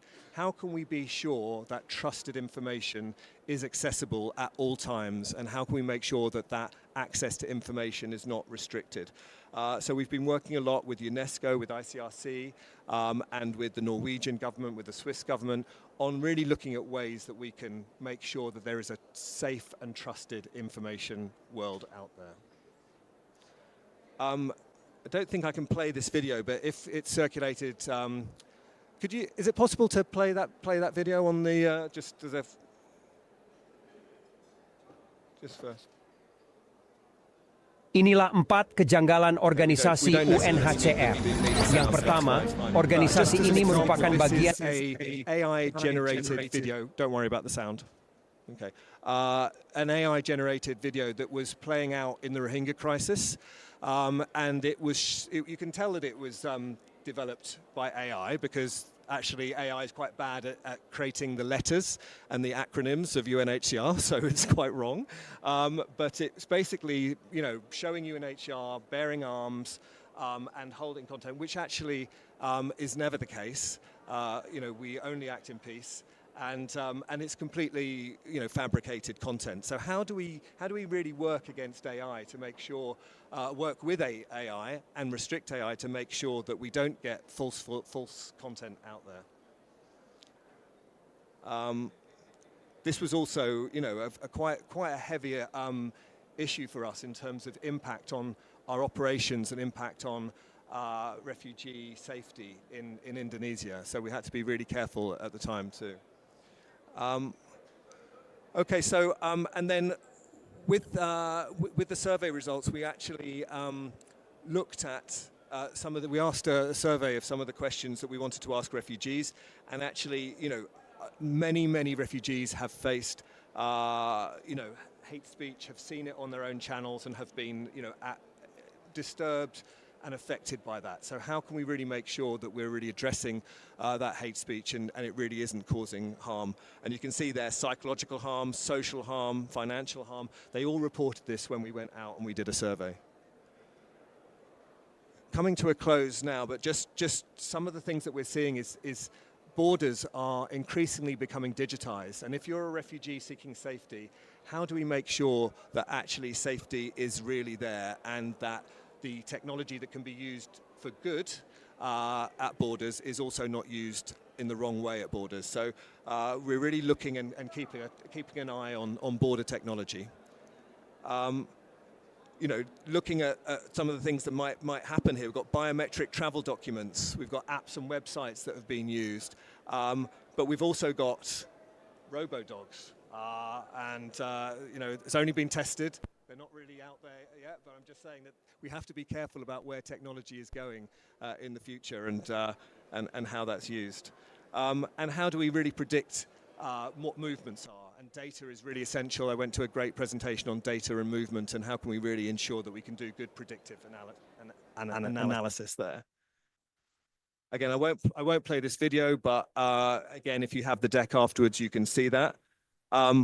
And finally, just to say, as I said at the beginning, how can we work in the spirit of the Digital Compact on common areas? Ethics, a common approach to ethical approaches. Gender, how can we really make sure that we are including both gender, but also age, as I mentioned at the beginning. Accessibility, let's not reinvent the wheel and create many different training courses on accessibility. There only needs to be one that we can share, or maybe several that we can share. These things can be adapted. And then policy, again, lots of discussion on policy today, and standards. So that's it from me, Dino. Over to Fui Ming. Thank you very much, Mike, for the very insightful, comprehensive presentation. Very impressive, the amount of technologies and the scope of your purview. Fantastic. Thank you so much for sharing it. So we are now going to pass the floor to our colleague Fui Ming, Chief of the Digital Center of Excellence of UNICEF. She's based in New York.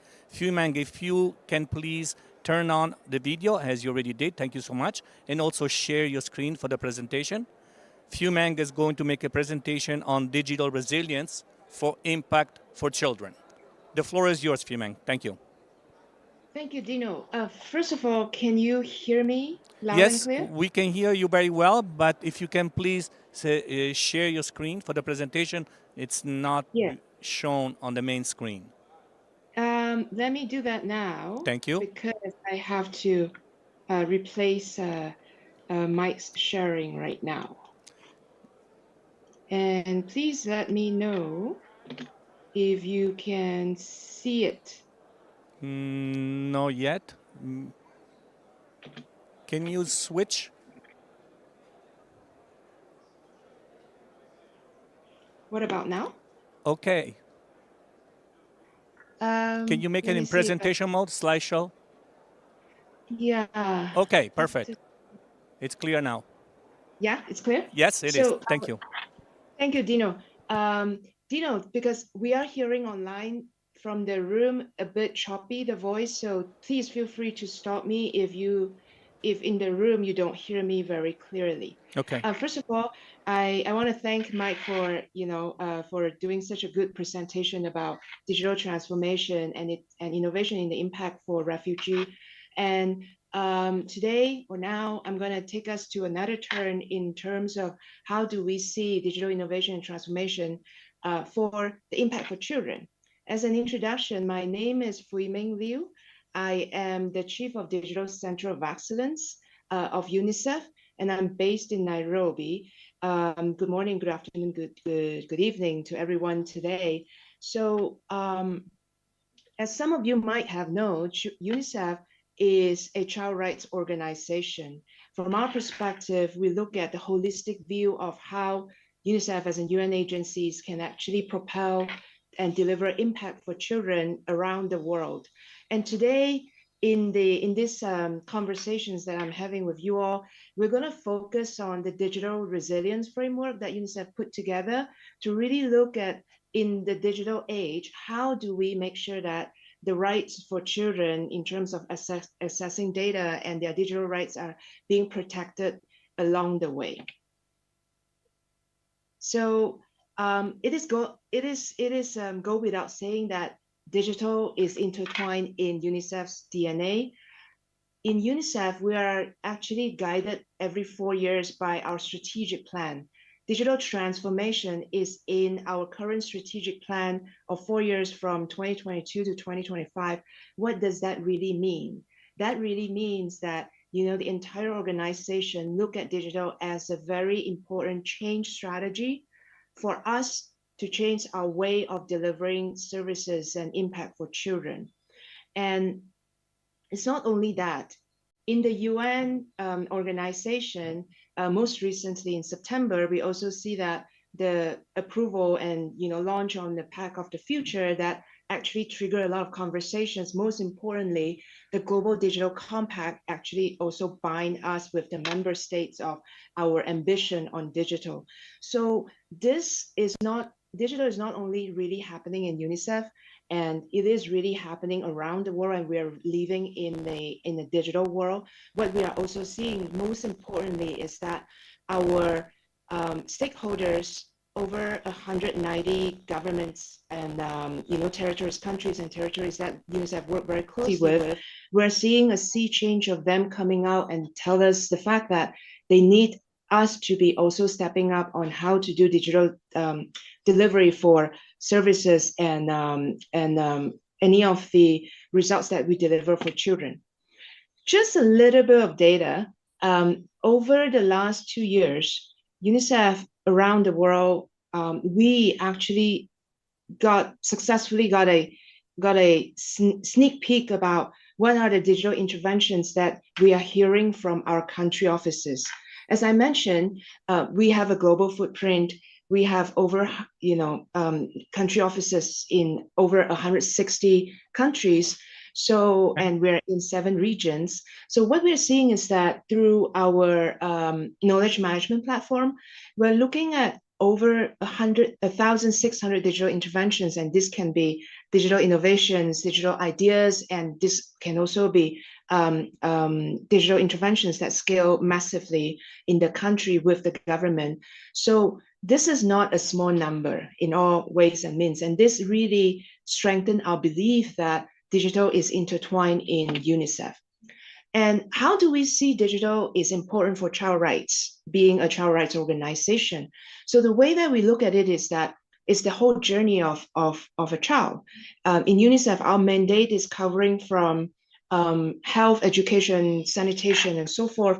And really that reflects into a journey of a child from birth to a child getting registered with a legal ID, a child being vaccinated, they receive social protection, and they receive the right education, and they receive the protection all the way from 0 age all the way to when they become a young adult. And there are some disturbing numbers that we're seeing so far is that, let's take the example from legal identity perspective. A child is born, and we know that from our interventions and data collection from all the government agencies is that in sub-Saharan Africa, just for an example, over 90 million children are actually not registered. If a child is not registered legally, that means that will truncate the potential of the child because he or she will not be able to successfully get vaccinated, may not, most likely not get the proper education, and it might get into a lot of social protection gray zone that we cannot protect the child. So the fact that the child is being registered and the child getting the right services is, to us, is really, really important. And what does it mean with digital? With the notion of governments are getting more and more digital, and we're seeing a proliferation of digital solutions or digital public goods in the market, we do see that there is a strong need for UNICEF to come out working with the likes of these digital solutions providers, such as DHIS2, the Digital Health Information System 2 the District Health Information System 2 that is managed by University of Oslo, OpenSPP, that's about social protection, that is championed by some of the big member states such as the Germany, Primero, which is a case management system, Bebo, Learning Passport, Giga. Giga is actually a very interesting one because the way that we see digital is also the importance of having connectivity in every school, in every primary healthcare center that we provide the services directly or indirectly to children and family. Giga is a flagship partnership with ITU, of UNICEF with ITU to really connect every school. So that's a very, very ambitious goal, but it just goes to show that digital is important for child rights. And we do see that for us, we have to come out and really support this cause. I just want to spend a little bit of time about not only digital is important for child rights, how UNICEF walked the talk about enabling the digital public goods in the digital ecosystem to deliver results for children.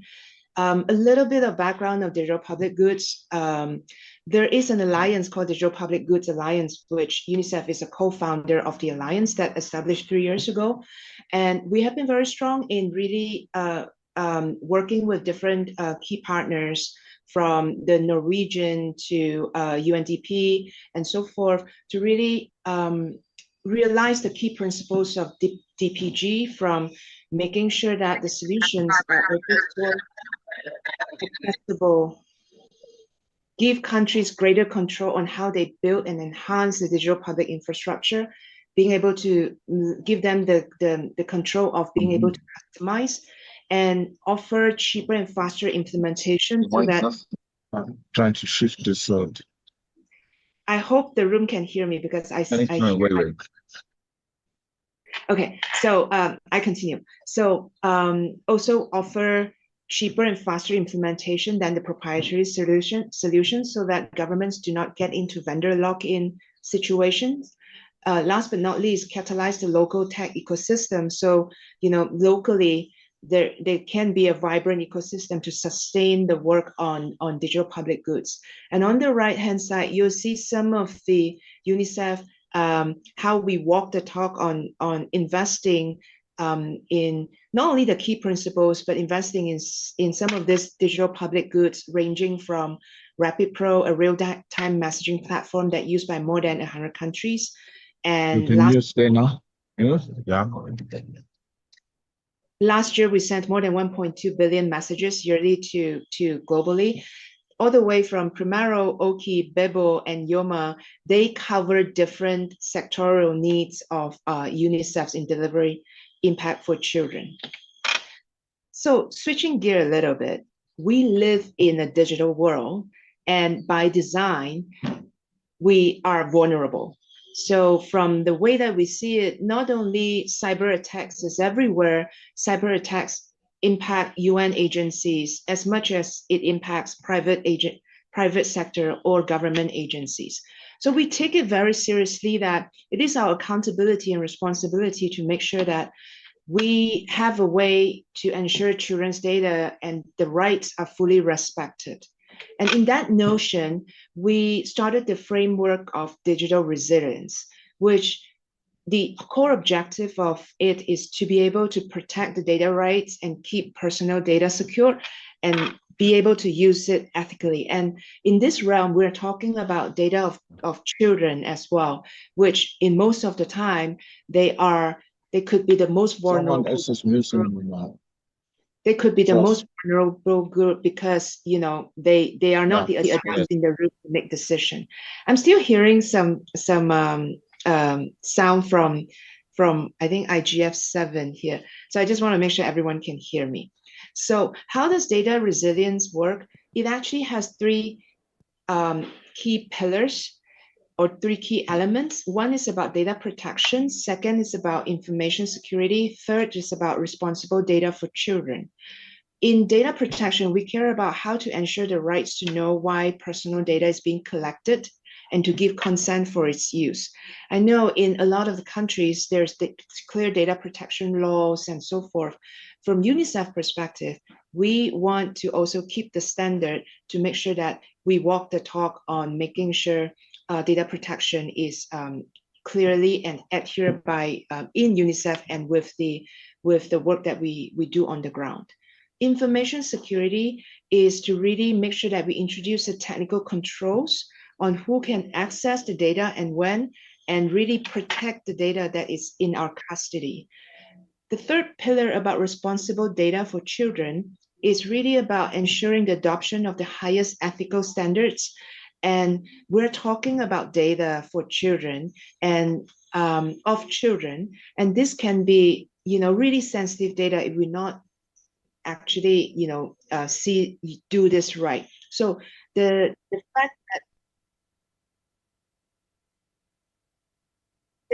fact that we need to reduce the misuse of data and make sure there's no misuse of data and use the data to its maximum potential is in the pillar of the responsible data for children. And how do we put the framework at use? There are multiple channels that we're putting it at use. First is that we are integrating the resilience into the technology playbook. Technology playbook is a UNICEF way of providing a comprehensive guide for our program and our technology for development colleagues on the ground to implement digital programming solutions. We make a very, very strong effort in integrating the digital resilience framework as an assessment into the guide, into the playbook, so that we make sure that it is actually being fully utilized at all initiatives at the country level. So that's one part of how we put it in use. The second part of how we put it in use is to also really amplify the need of it by strengthening the digital resilience framework through global partnership. And we have been concertedly working with different partners outside of UNICEF, and we will open for more feedback from this group as well. We really seek the collaboration with governments and donor agencies for implementing the capacity building for the information security, data protection, and also responsible use of data of the digital resilience framework as well. With that, I'm gonna pause and thank you all for letting me have the stage to share with you what UNICEF is doing in digital transformation, digital innovation, more importantly, our digital resilience work. And I wanna hand it over back to the room. Thank Dino, you. Thank you. over back to you.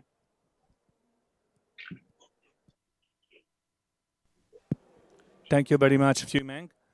Dino, I yes. cannot hear you. I'm not No? sure. I think workshop you- 7 is muted. Can you hear me now? No.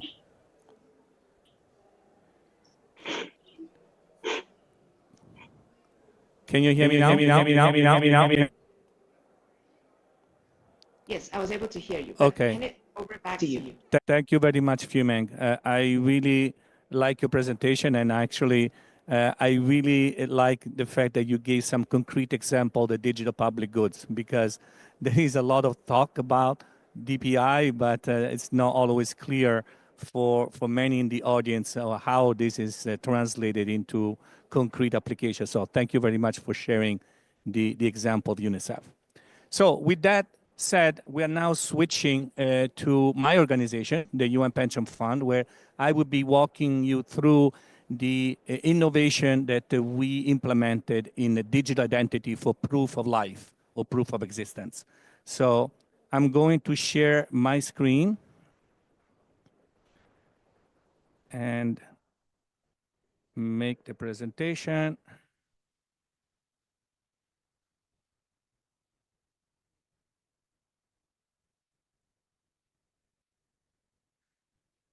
So, in the case of the UN Pension Fund, we are focused on a particular demographics, basically what we refer to as the aging population. The UN Pension Fund has 86,000 retirees and beneficiaries that lived across the globe in more than 192 countries. And one of the problems historically the UN Pension Fund had to address was how to confirm and determine that this individual that receive periodic benefits from the UN Pension Fund are indeed still alive. So I will share with you how we address this problem using emerging technologies. So very briefly, some data, some indicators about the UN Pension Fund. We are striving to meet all the benchmark that have been defined for our operation and making sure that we pay 100% of the benefit. The market value of our asset as of today is actually around $100 billion. This in 2023 was evaluated at 84.4, is basically one of the biggest financial asset of the United Nations globally, an asset of $100 billion. And we are fully funded. So we are one of the few pension fund in the world, which is a defined benefit fund, pension fund, and we are completely funded. Actually, in 2023, we are 117% funded. We serve 25 member organizations. The 83,000 periodic benefit a year you see in this slide actually increased to 86,000, and the 143,000 participants now increased to 150,000. These are some of the emblems and logos that you'll be able to recognize vis-a-vis the member organization that we are serving. One of our most important partners is actually going to present shortly after me is the United Nations International Computing Center, which actually develop, technologically speaking, all our most innovative application and solution, which I'm going to speak about today vis-a-vis my organization. But then Samir, the director of the United Nations International Computing Center, will be able to articulate a much wider presentation vis-a-vis what UNICC does, not only for the UN Pension Fund, but also for UNHCR, UNICEF, and the entire ecosystem of the UN system.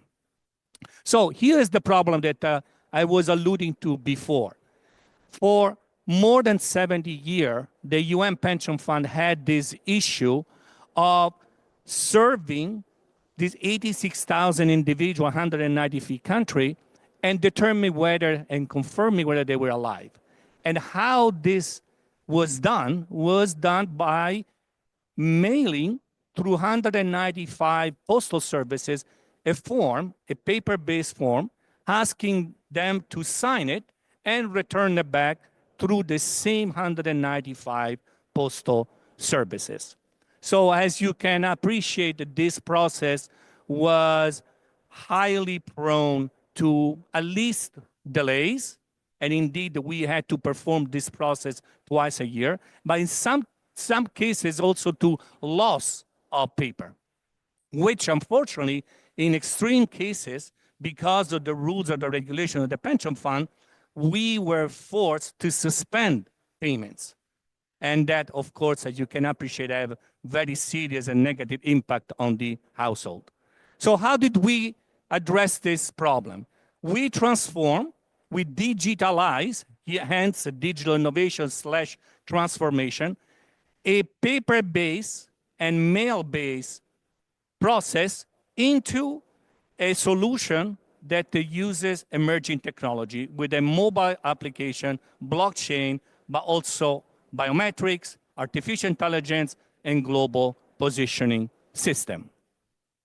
And this is indeed the real screenshot of our internet posting in 2021 when we went live with the application and we announced to all our stakeholders and clients the deployment of the solution itself. So on the right side, you see the screenshot of the web application, of the mobile application that each one of our client and user can download on their device. And on the left side, you see the screenshot of our internet posting. So when we were given this problem, we had to articulate and basically translate the problem into its main logical components.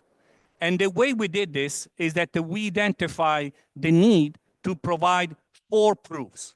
One is the proof of identity at the very beginning of the process when we enroll our user, our client into the solution. And then proof of authentication every time the application is utilized. As I alluded to before, this is not just a digital identity solution, but it's a digital identity solution for proof of life, proof of existence, demonstrating and confirming that indeed the intended recipient is still alive. And therefore, we had to provide a proof of existence. And then a proof of transaction in order to make sure that we were going to create an independently auditable and traceable record that could be verified and validated by external parties. And ultimately, a proof of location, because in some cases, our beneficiary receive or can receive, if they want, payment in local currency, hence the need to determine that indeed they reside in the country for which they elected to receive the benefit. So, of course, there were implicit but also explicit benefit expectations such as security, reliability, transparency, accountability, and ultimately, of course, attribution for the transaction. So, in doing so, we were inspired by the 2018 UN Secretary General Strategy on New Technologies, as well as to the Sustainable Development Goals, and most recently by the UN 2.0 initiative of the UN Secretary General. So how did we address, as I alluded to before, we use and adopt and adapted emerging technology, blockchain, biometrics, specifically facial recognition, artificial intelligence, and geolocation. So blockchain served us as the technology that allowed us to create an immutable and independentable, auditable, traceable, triple entry general ledger, where each of the transactions that occurs is recorded in an immutable manner. Why blockchain? I added this slide because oftentimes, especially at the beginning, 2021, when we went live, I was asked, why did you use blockchain? Is it because it's now a trendy things to do? Well, no. Indeed, as a first and foremost Chief Information Officer, I wanted to make sure that we were going to use a technology that would also prevent any potential form of collusion, primarily with my own staff. Because, of course, technologically speaking, the solution can also be implemented using distributed encrypted databases. By a database, by definition, requires a database administrator that by default has super user access to potentially manipulate the database. And therefore, I wanted to make sure that in order to protect my staff and myself, and of course the organization, I was going to adopt a technology that will prevent and detect any potential cases of collusion. Therefore, by adopting blockchain, I adopted technology that did not have any type of central control. That, however, in our case, utilizing a permission-based blockchain, we could determine who could participate. In our case, the scope of the application is very defined and limited to the 86,000 beneficiaries of the UN Pension Fund. And of course, support privacy with the use of specific technology such as zero-knowledge proof, and create, maintain, and audit an immutable ledger. There are documents also issued by the World Economic Forum, for example, that help organizations to determine when and if indeed blockchain is the suitable technology. Having used a technology based on biometrics and facial recognition, very soon we realized that we were going to be exposed to new vulnerabilities, such as the vulnerability presented and the threats presented by artificial intelligence with the deep fakes. And therefore, we decide to fight AI with AI by embedding into the solution an AI module that verifies and tests whether indeed the person on the other side of the phone, of the camera, is a real person and not a synthetic or artificially generated image. Therefore, facial recognition, which is stored only on the device of the user, so we do not transmit, we do not store at any given time the biometric profile, the biometric data of the user, which remain on their phone, in order to authenticate them and in order to provide an input that a specific event, such as the authentication, has occurred and is recorded on the blockchain. And finally, the GPS to capture the location when and if needed. So, I've been working for the United Nations for 25 years, and most of my career was spent in IT auditing. So one of the immediate second question that I wanted to address after designing and implementing this application with the subject matter expertise of our colleagues at UNICC was, how can I go now in front of my governing bodies and confirm that indeed a solution that makes use of emerging technology is secure, is credible, is trustworthy, is sustainable.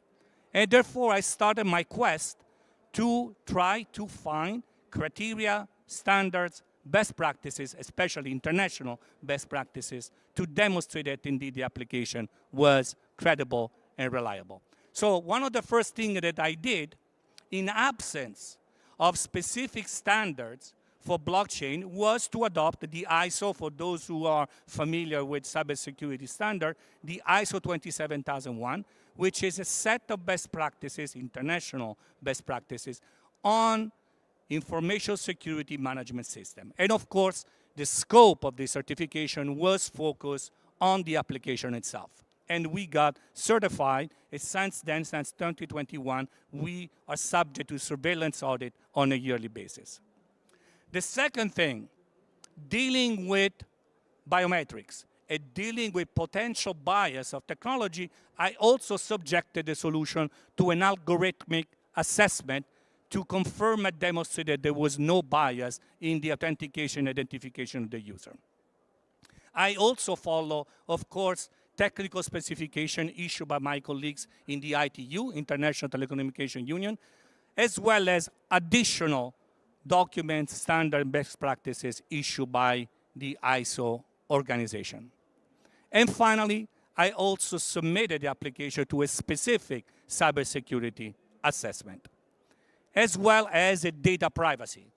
So the UN is not subject, for example, to the GDPR, but the United Nations adopted the same principle and issued its own data privacy principle that are specifically aligned, for example, with the GDPR and similar regulation, and therefore we conduct an assessment of the data privacy. Right now, I'm in the process to have the application also be tested to a very recent ISO criteria for presentation attack detection. Talking about deepfakes, ISO organization came up with this 30107 standard that it's a set of tests that can be conducted and confirm whether an application that uses biometrics is indeed resistant to potential attack created, generated using artificial intelligence. That is in progress. I hope to have it completed by the first quarter of 2025. The evolution. I was very proud to announce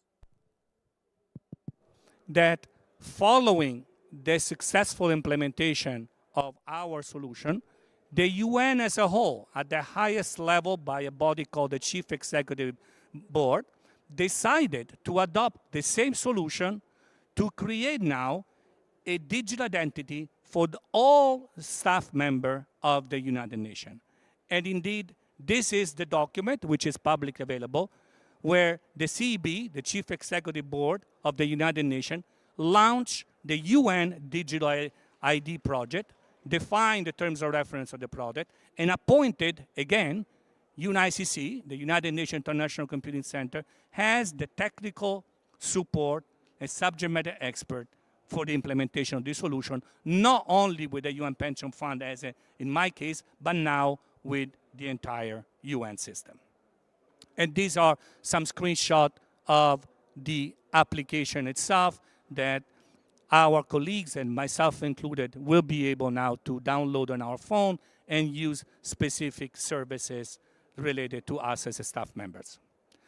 Some mention about acknowledgement and recognition. In 2021, when we went live, we received an award from the UN Secretary General on innovation and sustainability.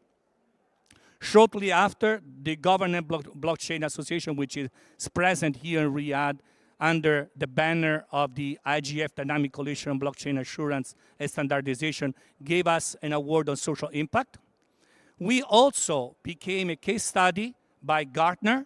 Gartner is a world leader in IT advisory services and market research. So they actually documented and issued a case study on our solution. And there was also a trade journal, specifically Investment and Pension, that recognized our efforts. And here we are, as I alluded to, we are here in Riyadh in the Village booth. I created a specific dynamic coalition, and I brought to the attention of all our stakeholders the importance of assurance of blockchain, but more broadly of the emerging technologies. Thank you very much for your attention. I will now pass the floor to Samir Shawan, the director of UNICC, which led the technical implementation of this sophisticated solution and can speak more broadly about his support to all the UN system. Thank you very much. Samir, the floor is yours. Thank you, Dino. I will turn my camera on. Hopefully you can see me. Yes, we can see you. Great. And I will try and share this presentation.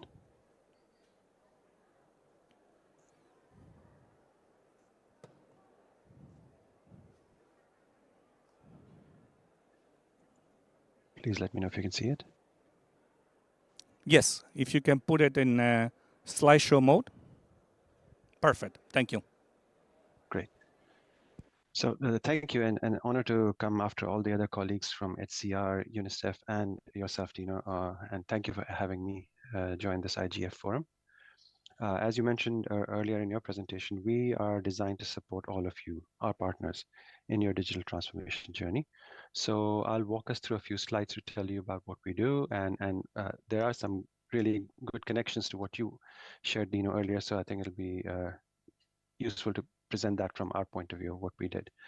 So just a bit of background, we are designed through a General Assembly resolution to provide technology support to the rest of the UN system.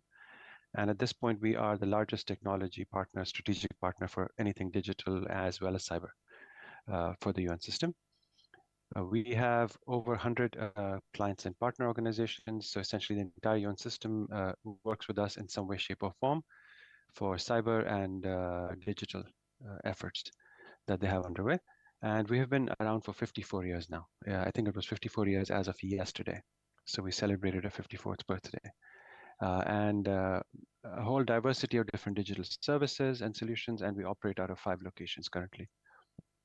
I think, Dino, you shared a version of this map also.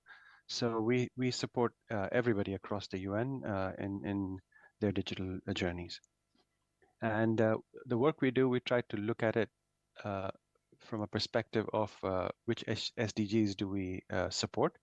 And since we work with the entire UN system, what we realized when we started doing a mapping is that our work and our projects support all 17 SDGs. One more point to mention here is our board, which is the entire UN system, just approved recently, a few months ago, a new corporate strategy for UNICC. It essentially is a strategic framework that allows us to build digital foundations that all the UN partners can then use for their journeys, for their digital transformation journeys, for developing their digital solutions in order to achieve their organizational outcomes. So there are 5 pillars of the strategy, everything from where these solutions are built, i.e. the infrastructure, where it's running, to the actual digital tools and solutions that we can help our partners with, to securing those solutions, to using data and AI services to derive insights from all of the solutions that have been built by the partners, and finally providing expertise and insights. So provide experts who can provide support and guidance to our partners as they go on their digital transformation journeys. And I'll just spend a few minutes sharing some examples of the kinds of work we do. It spans a very wide spectrum. On average, we do about 150 to 200 new digital projects a year for our partners. And we manage more than 9 petabytes of data in our data centers, as well as support partners in the cloud, on the public cloud. So it's a very vast portfolio of technology services, but these are just some snapshots, some examples to give you an idea of the kind of work we do. So the big buzzword today is Gen AI. So lots of UN partners are implementing Gen AI solutions for their specific business needs, for their mandates, for the work that they do out in the field, out on the ground, whether it's for refugees, for children, for women, for health, and so on and so forth. What we are doing is behind the scenes building common solutions that multiple partner organizations can use. And this is a great example of that. UNHCR built a solution which was to centralize HR policies and to provide a Gen AI chatbot. For example, you can ask, can you explain to me how much uncertified sick leave do I have? Or how do I get parental leave? Can I request to work 90% of the time? So those kind of policies and guidelines, what we've done is we took the solution that UNHCR had built and we expanded it to make it work for 13 different organizations. So we sift through all of the HR policies from these organizations, train the AI on it, and make sure that we can make this chatbot available to all of the employees of these organizations. And this is being scaled up, so more and more partner organizations are continuing to join this platform. Another one which Dino spoke about earlier is we built the core technology that was used by the pension fund to build a certificate of entitlement that Dino shared. What we did then is, since this was championed by the CEB, the Chief Executive Boards of the UN system, they asked us to build on top of that pension fund solution, a platform or a solution that will be the UN Digital ID. So today it's 6 organizations, UN Secretariat, UNDP, UNHCR, UNICEF, the Pension Fund, and WFP, who have launched this. The first phase of the system is live. And the goal is multiple capabilities and features will be built onto this platform using that same blockchain biometric solution that Dino spoke about earlier. And this will allow all UN organizations eventually to use this one common platform to facilitate all of the data exchange, interoperabilities about staff data.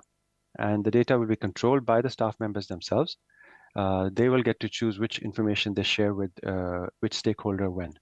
and be able to revoke that access once they've shared that information safely. So this is just another example of a shared common collective solution that we have built.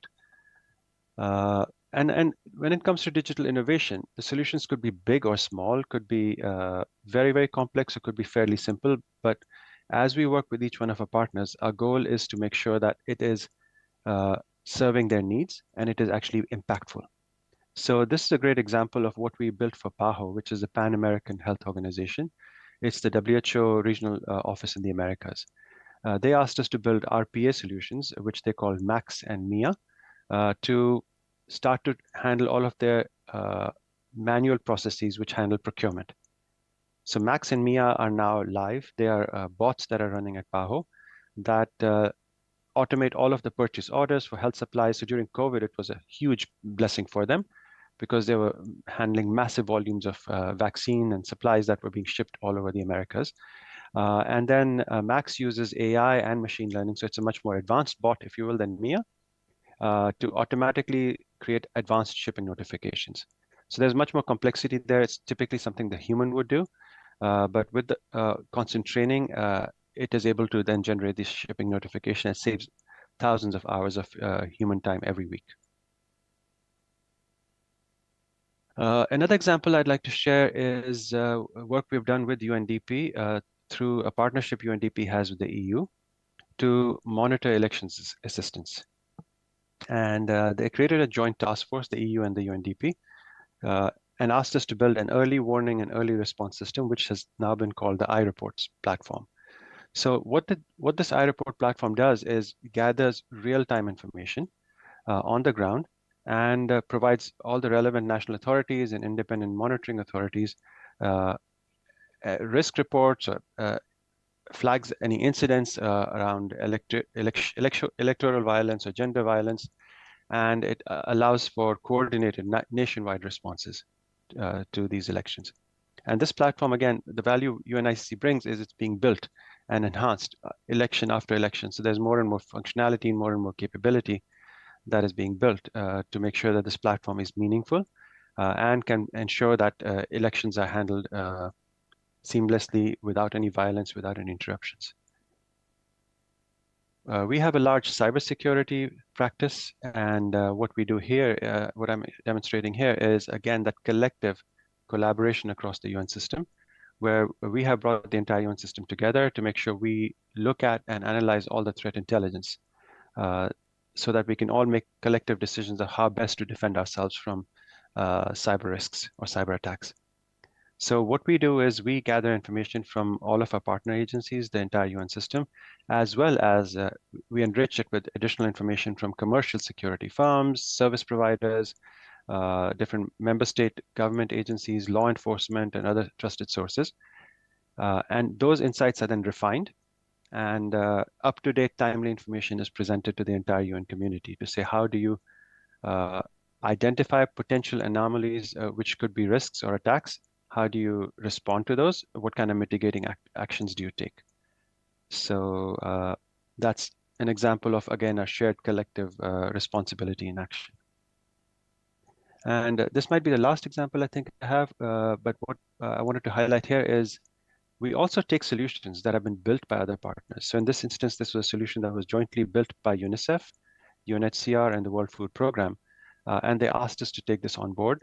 The idea was to have one common platform through which all the civil society organizations, these are third-party organizations out at the country level that these three organizations used to work with, to build one common interface, a partner portal through which they can all come in and interact with these UN organizations. So that platform was handed over to us by UNICEF and others, and we took it and we've scaled it, enhanced it, built more capabilities into it. And in the meantime, more and more organizations have joined. So at this point, I believe there are 12 or 13 UN organizations that use it. And this becomes one common way through which I think it's 40,000 civil society organizations now can interact, partner, and do work with the entire UN system. As you can see, there's massive functionality that's in there, including some chatbots and some PSEA modules to make sure that any civil society organization the UN system works with has gone through some level of screening and background checks, if you will. So these are examples of the kinds of work we do at UNICC. Each one of these projects is designed for scale. It's designed for use by multiple organizations. And as always, we have to be cost effective and respect all the principles of the UN family, which is to make sure we're neutral and we are unbiased in the work we do. With that, I'll stop, Dino, and hand the floor back to you. And thank you again from my side for giving us a chance to speak about what we do. Thank you. Thank you very much, Samir, for joining us and for sharing this very meaningful application that you have built for the benefit of the UN. I actually really like that quote that you use, built by the UN for the UN.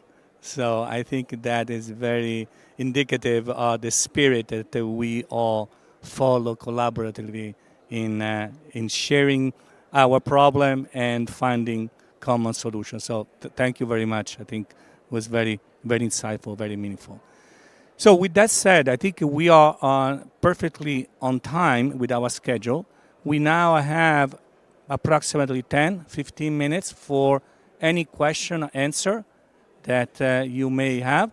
So I see 3 hands raised. If I can ask to pass the mic.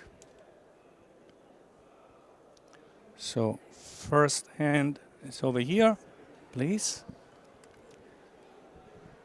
Hello, hi, good morning everyone, it's really an incredible efforts that the UN is doing in digital transformation and the application that you have applied through the system. My question is, such application, is it applicable to offer it for cities and governments over the world for them to use it as something from the UN with a very good public-private partnership, because such systems is very important for the community, but it's expensive as well. Such governments just avoiding implementing these systems because of its cost. Is that something you may think about in the future? Thank you. Can you please just mention your name and which organization you represent? My name is Tariq Qasim. I'm from the Government Blockchain Association. I represent the GPA in the Middle East. Thank you. Maybe this is a question for Samir that can elaborate a little bit more about the mandate and the mission of UNICC vis-a-vis potential interaction beyond the UN with other entities. Thank you, Dino. So thank you for your question. And two things to mention here. One is, yes, we ourselves, UNICC, was designed to work with the UN system and beyond. So we can work with other non-profit organizations worldwide. And since our whole premise of creating UNICC was efficiencies of scale and reuse, anything we've built for our partners, like we did for Dino or for UNHCR or UNICEF or others, we can, under certain guidelines, make available to others, including member states. So we have initiatives that we're working with, for example, with cities, where we are working with our partners like ITU. So it's typically with a UN partner, but we do collaborate with cities, and any knowledge we have, any expertise we have, we want to make sure we make it available to the broader community besides outside of the UN. And the second part I'll make is our partners themselves. As you saw in examples from Mike, from UNICEF, from Dino, what we try and do across the entire UN ecosystem is make sure what we're building is relevant and applicable in the greater world outside. So many solutions, digital solutions that are being built by our partners with ICC or without, are designed for use at a country level. So the examples you heard about DPIs, DPGs, those are designed by UNICEF, UNHCR, and others so that they can be made available to countries. So I hope that answers your question. Thank you very much, Samir. Thank you for the question from the audience. Please, if you can say also your name and your organization. Thank you very much for this interesting presentation and the good things we are doing in the form of digital innovation. My name is Yusuf Amadou from University of Ghana. I'm also part of Internet Society Ghana chapter. I want to know, this question goes to you about your fund. The first question is, who qualifies for the fund? That's my first question. The second question is, how do you do due diligence to find out if the grantees are the right people who are applying for the fund? And finally, how do you monitor the grantees? I have an experience. I'm part of World Bank project. We give fund to organizations and individuals for capacity building and job creation. We went for observation just last week, and we found that one grantee has closed down his organization. He has changed his number, and we cannot find her. Although we have fund management system, which is online application, we have monitors who goes to see what they are doing, but still this person has vanished. And yours is a remote one. How do you monitor to find out that the grantees are rare people and they exist and they are locations that you can easily find them, apart from using the technology? And the last one goes to please the organization. UNSCR. Yeah. I'm an instructional designer. I design online content for my university. I want to know your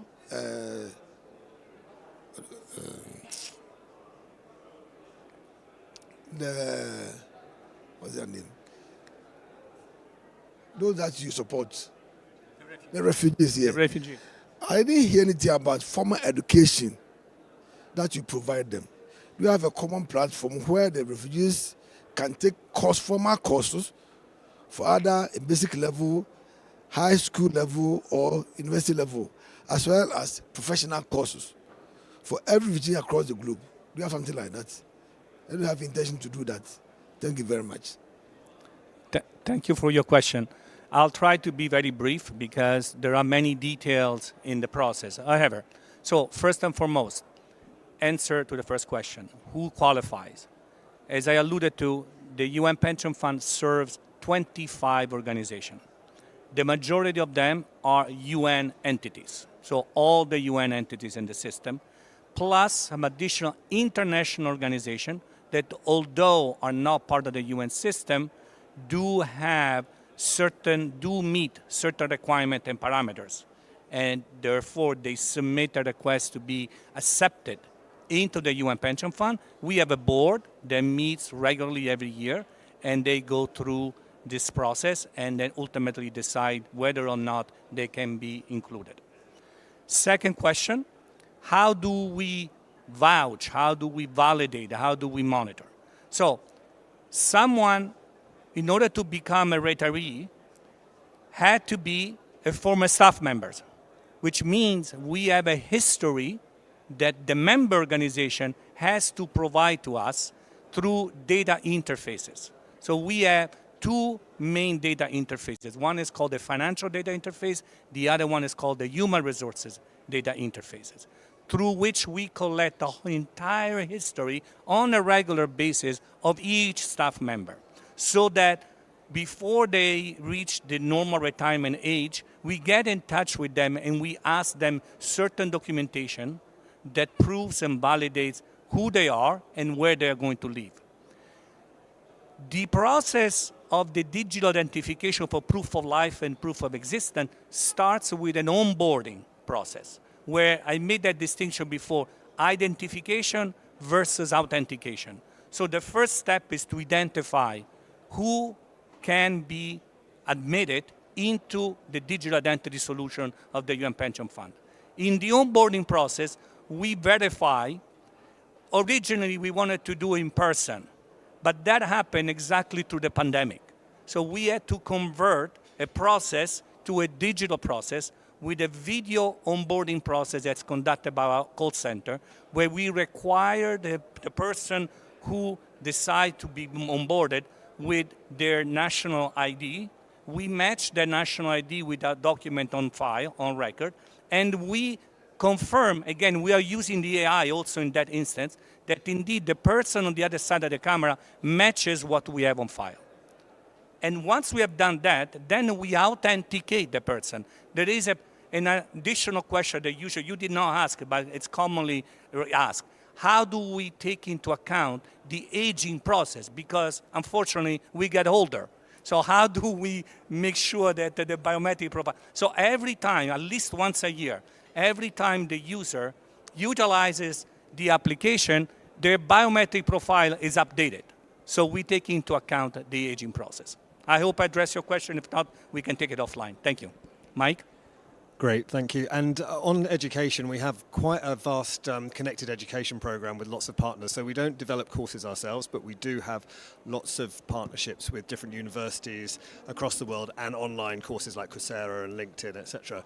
So we're about to go into a process now of creating a new application, a new site called Opportunities, and we work really closely with, again, universities where we're funding scholarships via the German government and other partners as well. So we don't do the development of the courses ourselves, but we do try and gather together in every country and every opportunity the places people can go to both do tertiary education, but also other education opportunities for training. So be happy to speak to you more about that. But yeah, really, it's really a core part of our program, this connected education piece and how you can provide remote learning.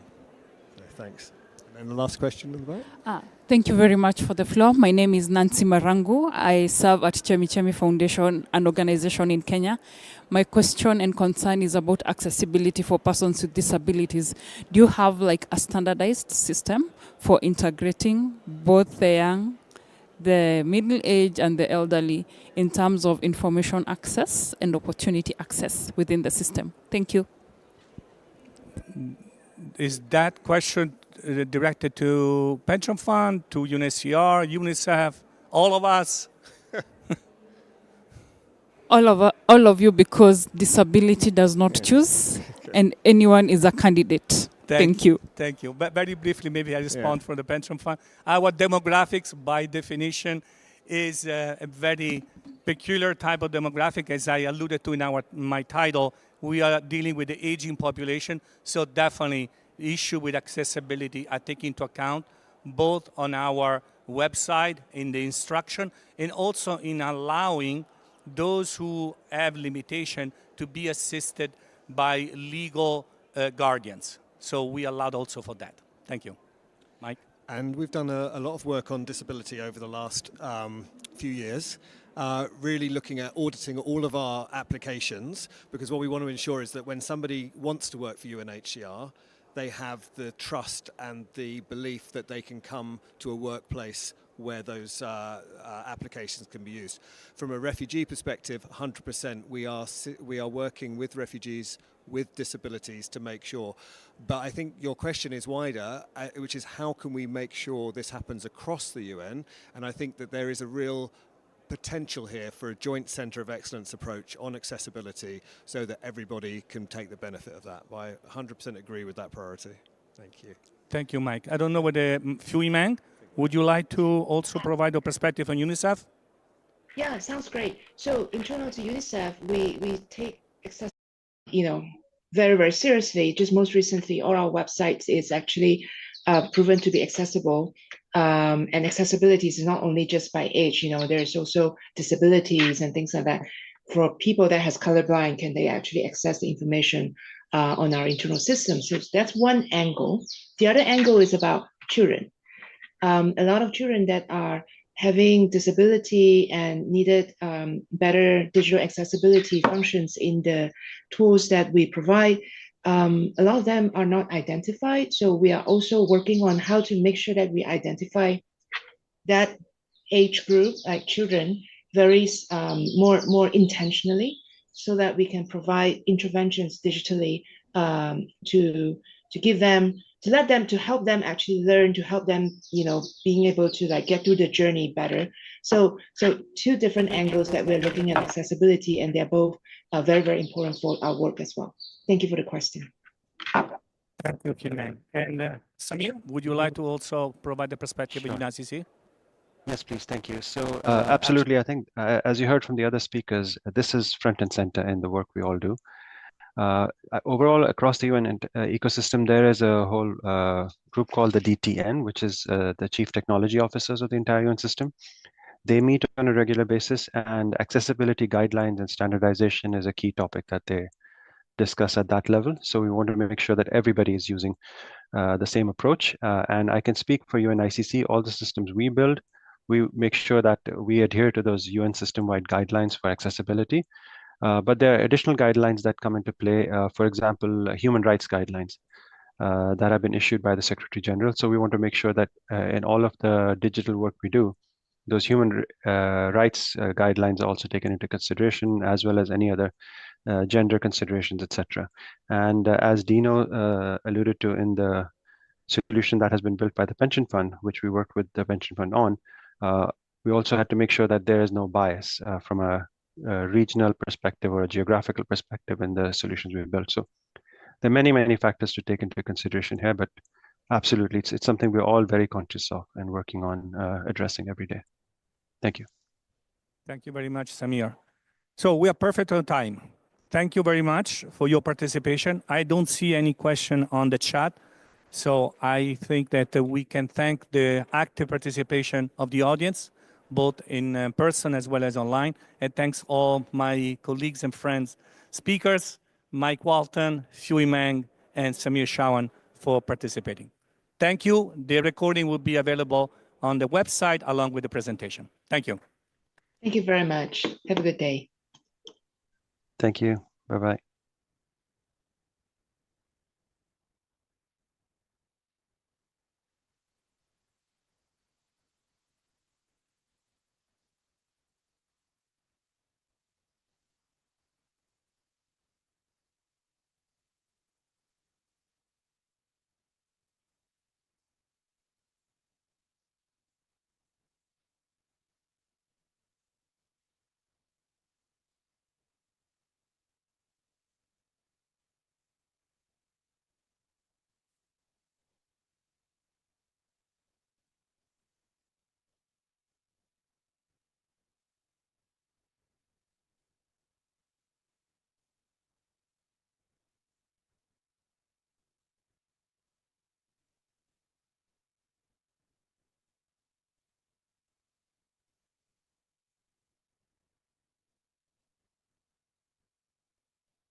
Hello, just checking to see if I can be heard.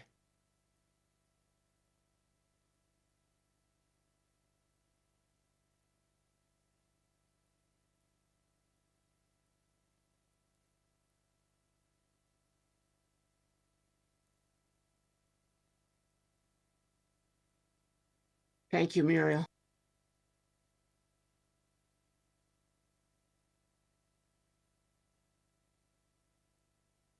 And thank you, Pansa.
Hola.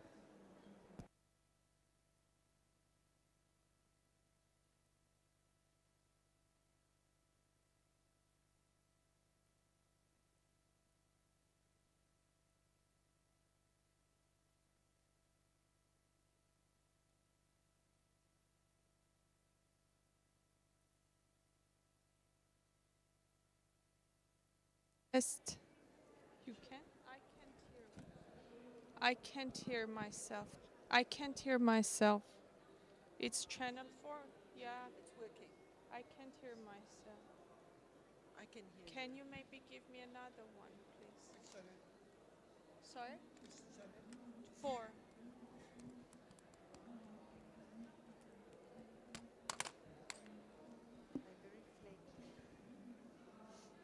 I came here 15 minutes ago. There was moderator.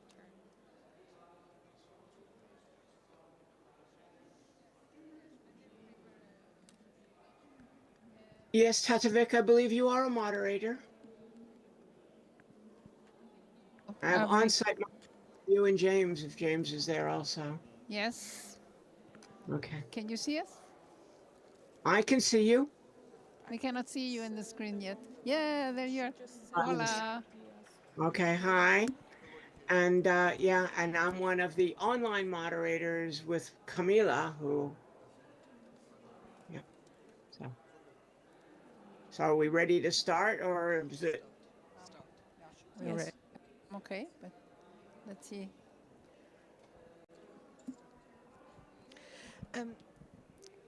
Hi everyone. I'm just we'll just open the event and then I'll hand over while Tatovic. So my name is Henriette Esterhuizen. Can you all hear me? and I guess I'm kind of, I'm from the Association for Progressive Communications, but I'm actually the convener of the African School of Internet Governance, and I have had the privilege of collaborating with UNESCO and CETIC and NIC.BR in the revision of the Internet Universality Indicator. So I should be sitting in the middle. So as you probably all will know, as you probably all know, that this dynamic coalition session is being co-organized by two dynamic coalitions. Sorry, you know what has happened here? Why I have a weird expression on my face is that my channel switched to another workshop. Let me take this off. So the background to this session is that two dynamic coalitions are co-organizing it. The Internet Universality Dynamic Coalition, which was established in 2021, I think, launched at the Poland IGF, which is made up of a community of stakeholders from countries that have applied or would like to apply the UNESCO Internet Universality Indicators, which is a self-organized bottom-up framework for assessing the state of Internet universality at a national level that was launched by UNESCO in 2018. And then the other dynamic coalition that is organizing this session together is the Dynamic Coalition on Schools of Internet Governance. And on this note, I'm actually going to hand over to Olga and James. And James is the co-facilitator with Tatovic, and they will tell you more about the session and what to expect. So over to the SIG side of the SIG, of the DC. Thank you very much, Henriette, and thank you very much for the for allowing us to do this co-hosted workshop of these two dynamic coalitions. I think they perfectly match. The Dynamic Coalition of Schools of Internet Governance gathers the different schools of internet governance that exist. They started with one EuroSIG, led by Professor Wolfgang Klangwächter and Sandra Hoffenrichter. That was the first one, almost 20 years so far. Yes, Sandra? Yes. And then we started in Latin America with the South School on Internet Governance. We will organize our 17th. But after that, there are many other initiatives. The African School of Internet Governance that has been organized 10 years. 11 years, and then many other national initiatives like the Brazil Internet Governance. I saw our colleague from Brazil over there, Hola. And some other, I will hand out to James to speak more. Especially in Africa, there are several national initiatives. I was invited to speak at the Afghanistan School on Internet Governance 2 weeks ago.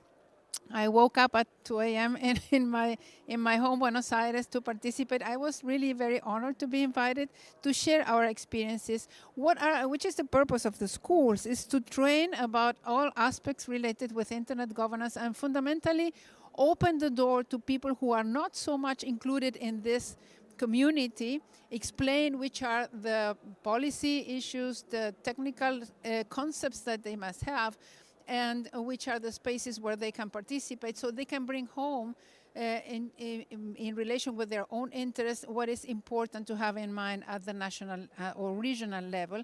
And also what we have learned, and I think other colleagues from other SIGs should know, is the fantastic network that is created in between the fellows and experts. And I will hand over to James. Maybe he can share with us some comments. All right, thank you very much, Olga, and I think it's a pleasure to be here on this session, and I'm so much excited about the School on Internet Governance. One thing that I'm so much happy about the school is the fact that we are able to do capacity, development, and that has been one of the pedestals through which we're able to reach out to other stakeholders, especially when it comes to issue of internet governance. And in Africa, a lot of schools have sprung up. A very good example is, of course, the Nigerian School on Internet Governance. We had the 5th session, this year, and of course, we've been consistent with that. And apart from that, I know that other schools, abound in Africa. Another one is the Ghanaian School on Internet Governance. I know about the Kenya School on Internet Governance that is from the eastern part of Africa.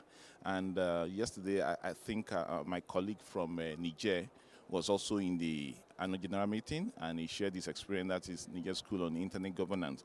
As a matter of fact, I see a link between, by the way, I'm from Internet Society. I'm the president of Internet Society in Nigeria. So I see a link between, Internet Society to a large extent and the school, because we observe that is a very good initiative for us to push, capacity building, and that has been working. I'll give you an example. Take, for example, last year, after the school in Nigeria, what we normally do is that we tell the fellows, look, it is not just about acquiring the knowledge. What do you do with the knowledge? You need to start to engage within the ecosystem. And I think that is very important. That should be one of the takeaways for each and every one of us. After, the school, just let the fellows loose, let them start to engage within the ecosystem. That is one of the things we normally. In fact, I'm thinking now that probably we're going to make it like a model in our curriculum to see how we can, showcase some of those, niche, some of those ecosystem where they can start to engage within the bigger internet space. And I think that helped us last year, because the feedback I'm getting, and as a matter of fact, sorry, I'm jumping. As a matter of fact, I now observe that may be a very good indicator for us to have feedback. Okay, how much engagement have you had even within the last 1 year after you've been a fellow, after you've come out of the School on Internet Governance? So last year, I observed that some of our fellows that we advised that, look, you need to engage. It's just not a matter of just acquiring certificate. No, it's about using that knowledge within the ecosystem. I observed that some of them have started engaging within the ecosystem, and we're getting a very good report, from their performances. And even this year, I think this year we had a session in, October, And after that, okay, this December, October, November, December, after that, we've started getting, information about the kind of engagement they've been involved in. And some of them have been organizing, events on, cybersecurity, talking about, child online safety, human rights issues, and so on and so forth. How I got to know is based on the fact that in most of those events, they do, send invitations to me. Oh, please, can you come and, attend our event? Although I may not be able to attend all the events, but at least that feedback mechanism has shown that, okay, look, I think the school is working. And I believe that this is one of the things that probably we need to take away from this session, that, okay, even after the school, the fellows, well, we call them fellows in NSIG. I wouldn't know if there is any other parlance that is being used in other jurisdictions. The fellows should engage in the industry, within the ecosystem. And even in the IGF space, I believe that some of them should be around here to have conversations on some of those, hot topics, which I think is going to be a way of, advancing this same conversation all about internet governance. So without wasting time, I think this afternoon we're going to be, we're having conversations about the school. And of course, we want to see how we can now synergize, between the school coalition and the IUI, and for me, I think we should start to think about how we can integrate some of the IUIs, as part of the modules that can be, taught in the school. As a matter of fact, when we were having our discussion yesterday, you remember that I made mention of the fact that, okay, we should be looking at, okay, IUI being a module as part of the school.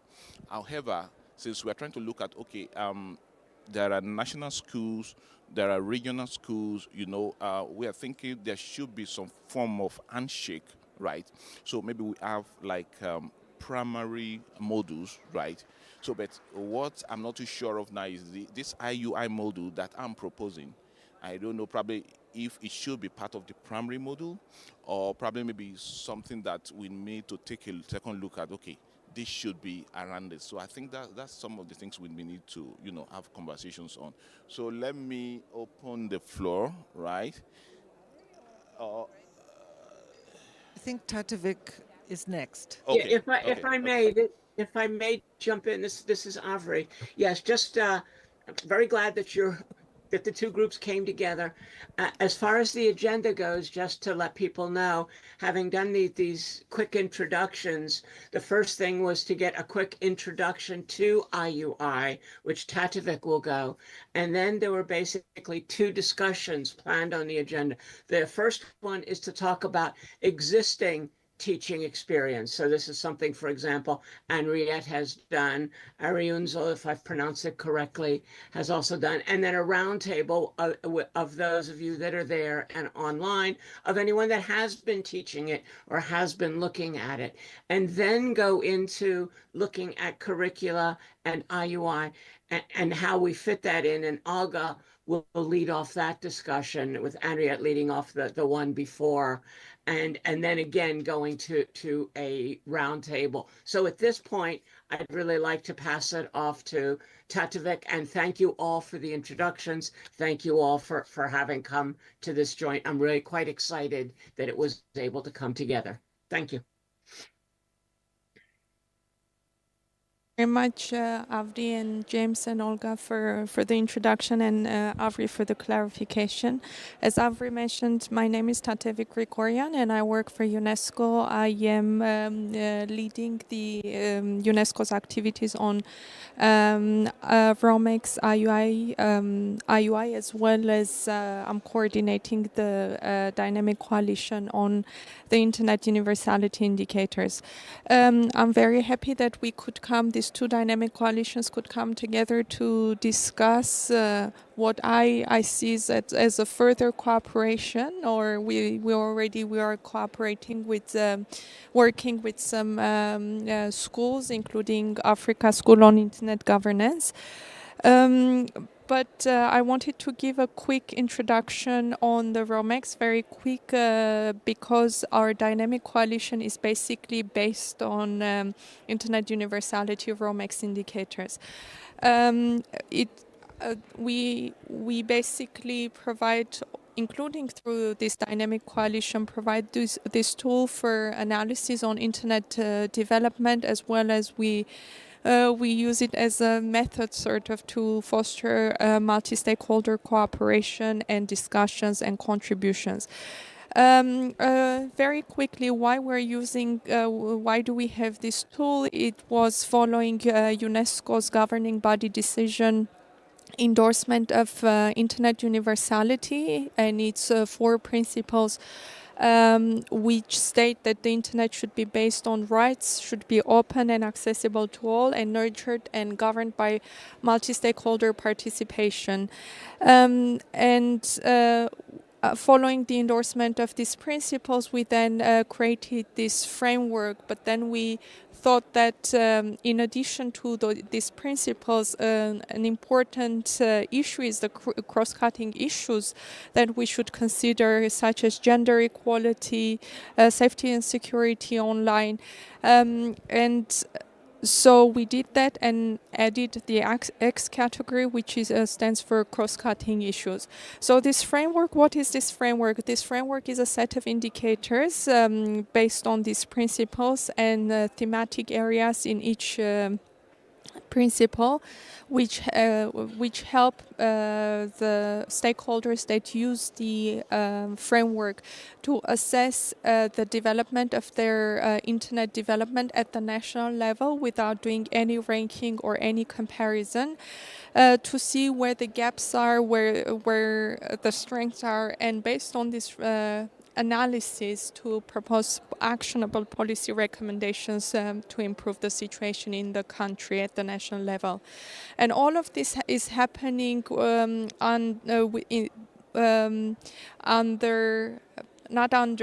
together with the multi-stakeholder advisory board, which is set up at the initial stage of the assessment, that brings together diverse stakeholder groups, government, private sector, civil society organizations, academia, to contribute to the research, and then at a later stage to validate it. So this is how the final product work looks like following the completion of the assessment. I must say that the IUIs have been conducted in over 40 countries, and you can see the distribution per region and countries. I think the leading region is Africa. So far, 17 African countries have done the assessment with support from UNESCO, and Kenya being one of the first country to do a follow-up second assessment to see and monitor the progress. So we've had this framework since 2018, and as we reached the which was when we reached the 5-year mark, and as it was already envisaged, UNESCO started the revision process to make sure that the indicators remain relevant, to incorporate the lessons learned from all these countries, to ensure that both the relevance and more faster implementation of the IUIs, implementation and then publication, and to see and incorporate these new thematic areas. So we initiated the work, and we worked together with CETIC.br, NIC.br, and we have Fabio who played a critical role in leading, together with UNESCO, the revision process. We have Andiet, who has been essential. She was the member, she was managing the project when we initially were creating the IUIs, and also she's been in the steering committee for the revision, and of course she's been doing lots of other things to support and promote both the revision and the framework. So after wide consultations, public consultations, and also targeted interviews, I'm very happy to say that on Sunday we launched the enhanced indicators, and you can see, unfortunately or fortunately, the indicators were really popular, so we ran out of copies, but I'm more than happy to share the link with you. I am cautious of time, but just to give you a look of some key figures here, we maintain the ROMEX principles and indicators as the basis because they remain relevant, they remain essential, but we reduce the number of the indicators and the questions. Here you can see for example, for each category, we have overarching questions, which I will be more than happy again to share with you. And on this slide, I'm just demonstrating the creation of 2 new topics: advanced digital technologies, mainly focusing on AI, and also something which wasn't in the initial indicators, the environmental impact. And of course, we've done, in addition to reducing the number of, we've done significant revision of the themes to make sure, as I mentioned, they remain relevant and impactful. I think this was all I wanted to say here. You can just see the link to our website and the Dynamic Coalition. And of course, my contact number. I'm happy to liaise and give more information. I think my presentation of the IUIs end here, but I continue with the conversation. I'd like to give the floor now to Andiet. I gave a very brief introduction to Andiet, but in addition to what I've mentioned already, Andiet, we've been also working with Andiet. She's the convener of the African School on Internet Governance, and I think it's been the 2nd year, Andiet. No, since you talk about, since we have IUI, no?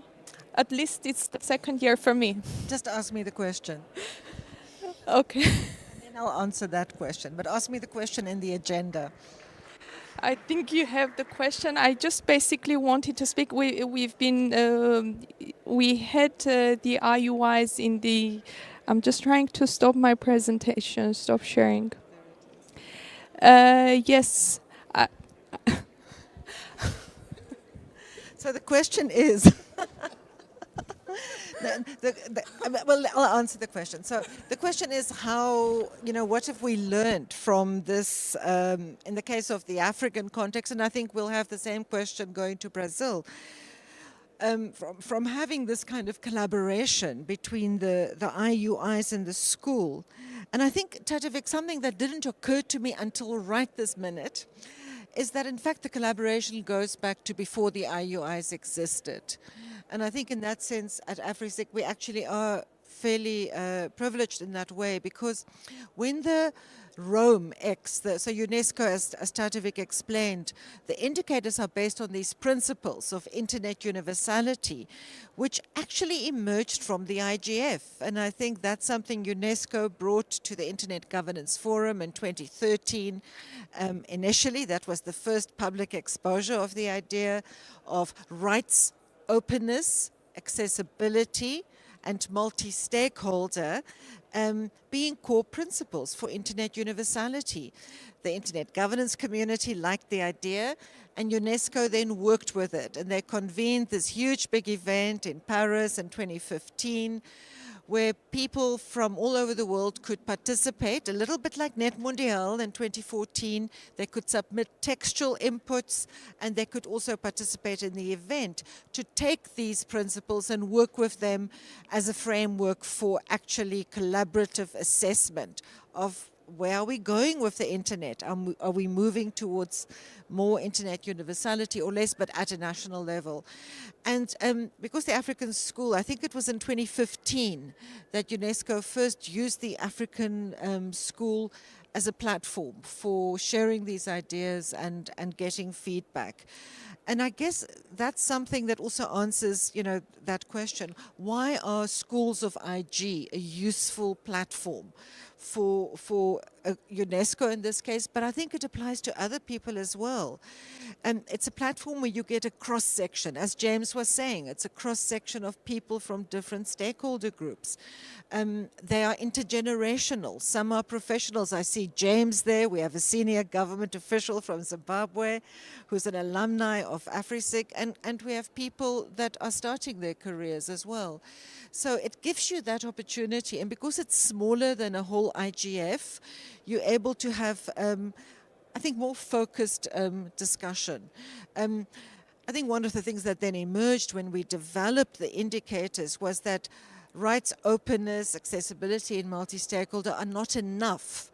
The cross-cutting issues, there are so many and they're so important. Gender equality, children's rights, security and safety and stability. I think now I'm looking there at Fabio, we're looking at artificial intelligence and emerging technologies, climate change. So the number of and the range of cross-cutting issues also are growing. And there again, I think the Schools of Internet Governance gives UNESCO an opportunity to get feedback on whether the way you're thinking about this. And then I think the big learning really is that I think we've learned in the Schools of Internet Governance that convening a multi-stakeholder event is not easy. You need to do it with care, with thought. We use devices, such as some of us use the idea of the practicum, where you have role play or negotiated output from the different stakeholders. Some schools of internet governance use small group discussions, but I believe they are extremely powerful in breaking through the kind of the gloss, the veneer, the surface, the kind of kumbaya surface of the wonderful multi-stakeholder process. I think in schools of internet governance, where people are in a safe, small, more internet space, you get a much better understanding of the tensions that are between stakeholder groups, the different interests, the different understandings. And because the indicators are so deeply committed to strengthening the multi-stakeholder process, I think that's also very useful for the multi-stakeholder process. Very much, Andy. For the indicators, sorry. I think, yes, you made references, but you talked about how SIGs are excellent platform for the IUIs, which we acknowledge and appreciate a lot. How about you reflect on the other way around? The schools for the IUIs, for UNESCO? The IUIs for schools. The IUIs have been useful for schools, and I think maybe that responds quite a bit to the second question, which is how can we use the Internet Universality Indicators as we think and plan and evolve our curriculum. I think one of the challenges, I can speak for AfriSig, a little bit for EuroSig, because I sometimes am faculty, sometimes at the North African School as well, but I think in the schools, we have to respond to a changing context. The internet governance environment isn't static, and the challenges that we face and that we try to address with internet governance evolve as well. I'm not sure how many schools of IG are dealing with climate change. In AfriSig, we've started for the last few years adding a module on internet governance and environmental sustainability, for example. I think what the Rome X principles gives us is a framework to look at how we balance that fairly technical baseline curriculum that we need to keep doing well, how the internet works, how internet governance takes place, where and by whom, what kind of decision is made, and how to participate, with more of the social implications, the social, environmental, political challenges that digitalization and the internet addresses.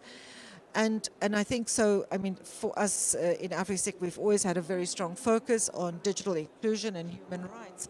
But I think that rights, openness, multi-stakeholder and accessibility, it's a useful checklist.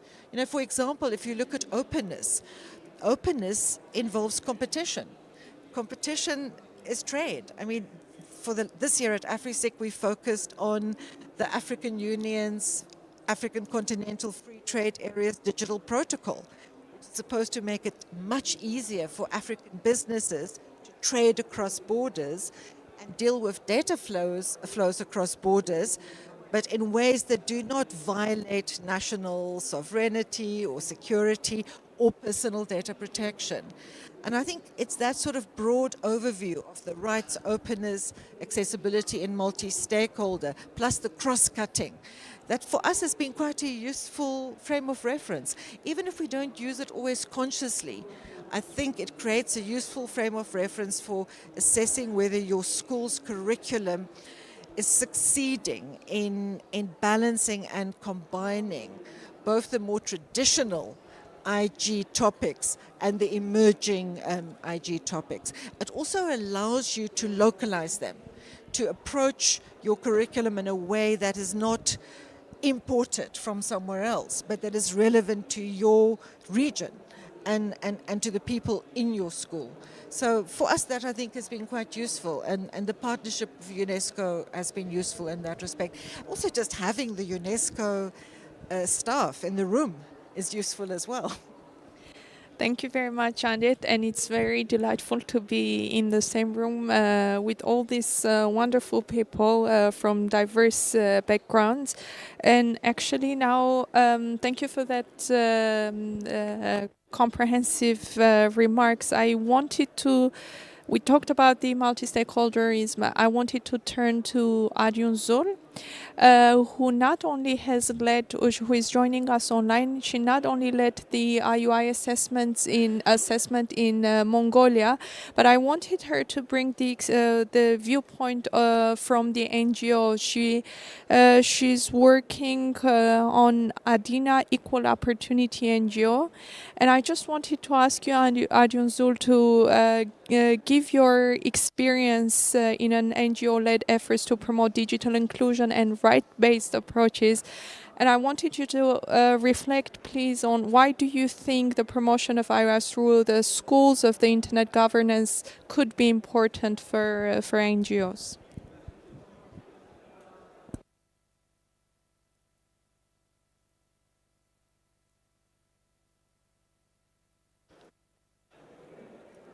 Adyon Zul, can you hear us, or? Is she unmuted? She's online. I see that she is online, but I see that her microphone is still muted, as is her camera. Adi, can you unmute your camera to speak, please?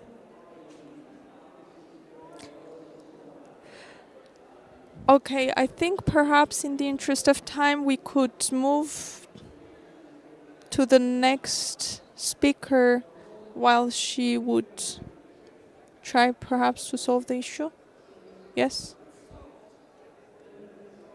Last call, Adi Unzul.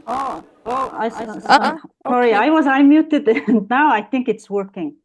Did you hear me? Yeah, Okay, I can good. hear you. Over to you, Can you please. hear me? Yes. Yes. Okay. So hello all. I'm very happy to be a part of this event, and again, congratulations for the UNESCO team and also the other steering committee to launching the updated IUI.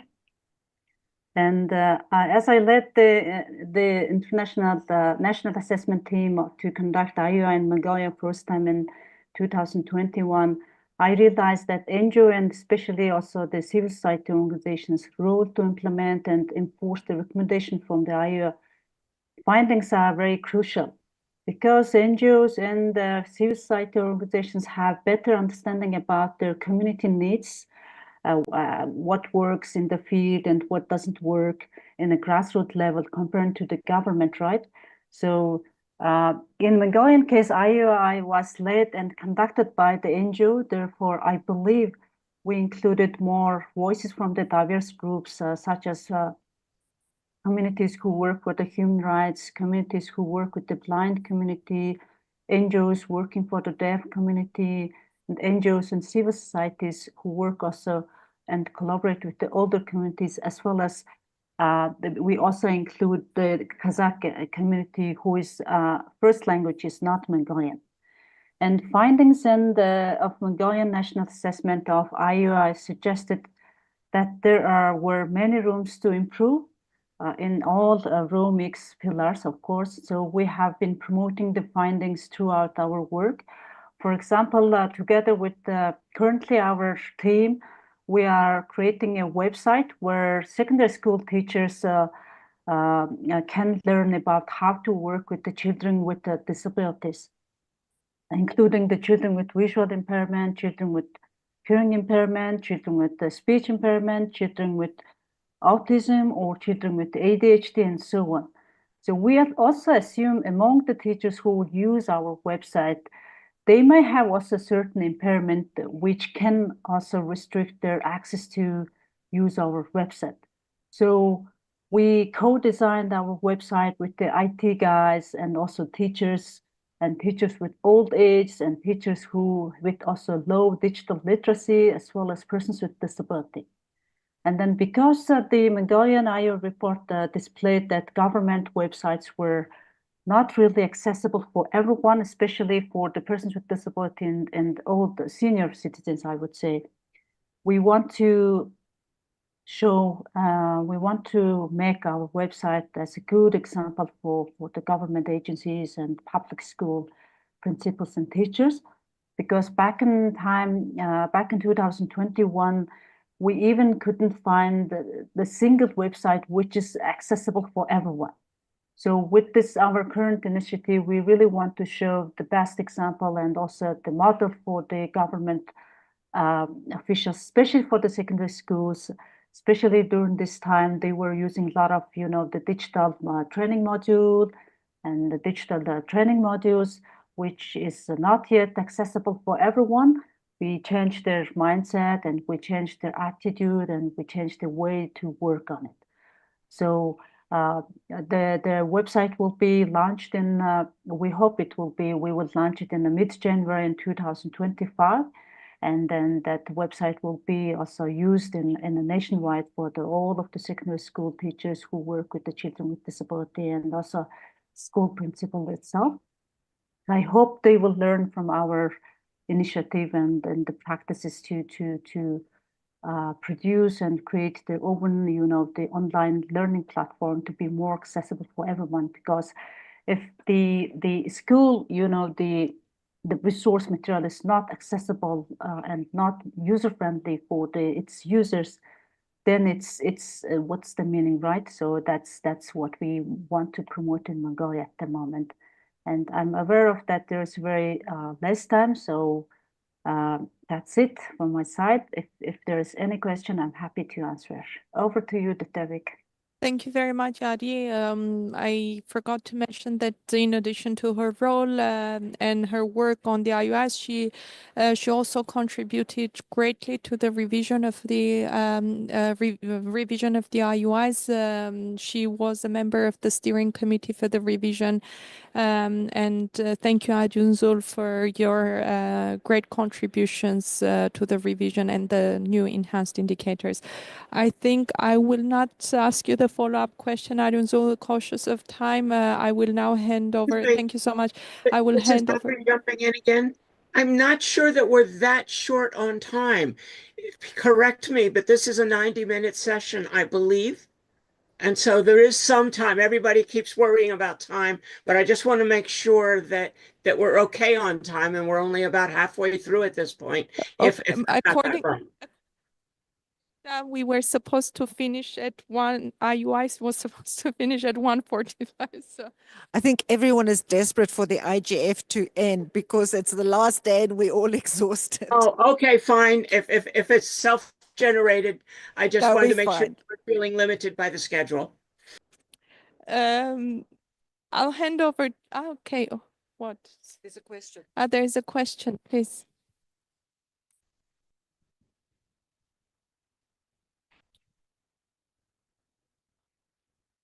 Thank you. Sandra Hoferichter from the European Summer School on Internet Governance. Is it the right time to ask question, or was there a plan to do it at the very end of the session? It's always the right time. Thank you very much. I think it comes very timely because Tadevik just described the revision of the indicators. And I have two questions, and they are fairly related but go in the same direction. I've heard from several governments, even those who did the first assessment of the Rome indicators, that this is such a lengthy process and that takes so much time that for some governments or for some nations, it will be hard to do it for the first time. And those who did it already will possibly not have the resources to do it for a second time. But I understood, on the other hand, that the benefit of those indicators are only developed or only being seen when you are doing it several times, so that you see how your country is developing. So my question here, and that's the first, would be, in the revision or later on, is this on your radar that this process should be streamlined a little bit more so that it is not so exhaustive and that it can be done by several governments that at the moment struggle with resources? And a little bit related to that, at the moment it's not existing, and we had the Rome indicators at the summer school not this year, but last year, but it was merely a presentation of that it exists. Since the practicum is regarded a very useful element in all these schools, is there a way, or can we maybe start thinking about how we do a mini assessment provided by and facilitated by UNESCO in those schools, so that basically when we are doing the practicum, this Rome assessment could be the practicum, but of course that needs to be a very kind of try or just to show how it works, and then the multipliers that are attending the SIGs could then maybe lobby to include it in the several countries. So these were the two questions. Thank you.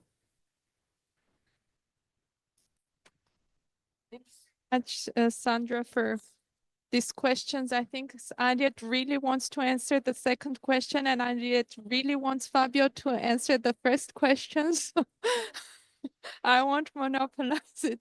Fabio, please, do you want to take the first question, or do you want to start with the second? That is provided you heard it. Fabio, did you hear the question? Were you listening? Good. Now you can answer. No, thank you, Henriette. No, I'm Fabio Seni. I'm from Brazil, from nick.br, and I can talk about the Brazilian experience. I cannot talk for all the countries, but I agree with you that yes, the first assessment was really time consuming. We had to first because you had to mobilize the stakeholders that are needed for the process, and then you have to understand what are the sources that are available or not available in your country. So I agree that there is a process, there is more time consuming, but we had the revision of the IY take this into consideration. So we had a reduced number of question and indicators in the second version, which is I think it's more accessible to our group of different countries. The second thing is that when you were doing the second assessment, you can also take into advantage what you did in the first one. So first legal aspects that don't change like each year or each 5 years. You can use the same material to rely on, and you can just update the more quantitative and the aspects that are more dynamic into the process. So I do think that a group of countries can do the second version in a more easy way. And finally, just to mention that this framework has proven to be very effective in very different contexts. So if you take G20 large countries as Germany, Brazil, and Argentina did the process, as well as small islands in the Pacific region. So it's very flexible to be adaptable to the context of the different countries. So I do think that this is a good contribution. Thank you. I also wanted to point out that we do have Poncelet online with his hand up, so please fit him into your queue. Should we take his question before we respond, Avri? Maybe we should. Yeah, I think we should. His Let's hand's been hear. up for a while, so thank you. Poncelet, let's hear you. Except now we have to go because I think our tech support don't really follow the. Yeah. Thank you very much. Yeah, thank you very much for allowing me to speak. And I wish to thank all the speakers. I'll first like to state first, as the lead researcher for the recently completed IOI for the Gambia, that one thing that was good for the success of that the IOI for the Gambia was the ability that we had an advisory body that comprised of all stakeholders from various institutions and organizations who have been part of National Internet Governance Initiative. So that was a success, but it was also difficult sometimes getting data from our Ministry of Finance that to input some certain data. Governments were not able to do it. So I would like to hear advice from UNESCO. How do you go about that when governments take their time in releasing such data for the IUI? And I want to commend Harriet for what she has been doing with the African School of Internet Governance, but there's something I would like to throw to her, like to get our governments more involved. Are there possibilities, like example, at the recent concluded school in Addis Ababa, to say, okay, we are having it in this region this year, we want governments to nominate, based on gender equity, young professionals from their various Ministry of Digital Economy to attend from that region. If it's in North Africa, next time, North African countries will nominate. So we'll have governments also being involved in this school, their young professionals. Thank you. I'm sorry for taking your time. Shall I respond? Thanks very much, Poncelet. Actually, we had a fantastic young woman from the Gambian government who was nominated by the Gambian government this year. And I think we had Cameroon, we had Zambia, we had about 5 governments this year. And then we had about 7 parliamentarians, including a senator from Nigeria who's here. So we do that, Poncelet, and we always have government participation. I think the response from governments, many of the governments that we invite to nominate don't always respond, but the ones that do remain partners for life. So it's really good. So it's, and I think you're absolutely right. I don't think you can have an effective multi-stakeholder leadership development event if you don't have government in the room. I just want to respond to Sandra's, I think it's a fantastic idea, Sandra, and I think a national school could do it at a national level. And if the school, like I know some, I think James, you said the Nigerian school is 3 days. You know, some schools are not as long as AfriSig or EuroSig. I'm not sure how long the South School is, but you could then have your practicum be that advisory committee, because as Poncelet said, that's not easy, but it's very important. And, you know, as Fabio also mentioned, the IUI methodology is that you establish a multi-stakeholder advisory board. So your role play or your practicing exercise at the school could either to have maybe an imaginary country, and you assess that imaginary country. That could be really quite fun. And the people in the school have to be national statistical agencies, internet service providers associations, researchers, teachers, child rights activists, feminist activists, you know, whatever. You can really play with that idea. If it's a kind of imaginary country, but if it's a real country, you can actually make it focused on how do you convene the MAB? How do you identify data sources? So Sandra, I really love that idea. I think I'd be very happy to do that, actually. I think it would be good for the IUIs, because the IUIs will also learn from that. UNESCO will learn from that as well. Plus, it will be a great exercise for the school, particularly because I think it will make the technical people, it will force them to think a little bit about what are the social impact, what are the gender equity components of a universal interoperable internet. And likewise, it will make the social people, the human rights people, or the content people think a little bit more about the infrastructure, its security, you know, how stable it is, and so on. So I really love that idea. Thanks very much for the questions and answers. I think I'll hand over now to James and Olga to move forward with the rest of the agenda. All right, thank you, Tivik. Thank you very much, and thank you for those brilliant ideas. All right, before we advance, I just want to quickly add something, because I now realize that if you really want to do a very good assessment of IUI, right, I think you need a very good time. It's not something that you can say, okay, you want to do in 3 days, right? And take, for example, like in the Nigerian School on Internet Governance, like I explained yesterday, what we normally do, right? Apart from the intensive classes, right, that we do in 3 days, we do have, you know, like a virtual session. And even this year, we had it for like 5 weeks, right? And I realized that that has helped a lot.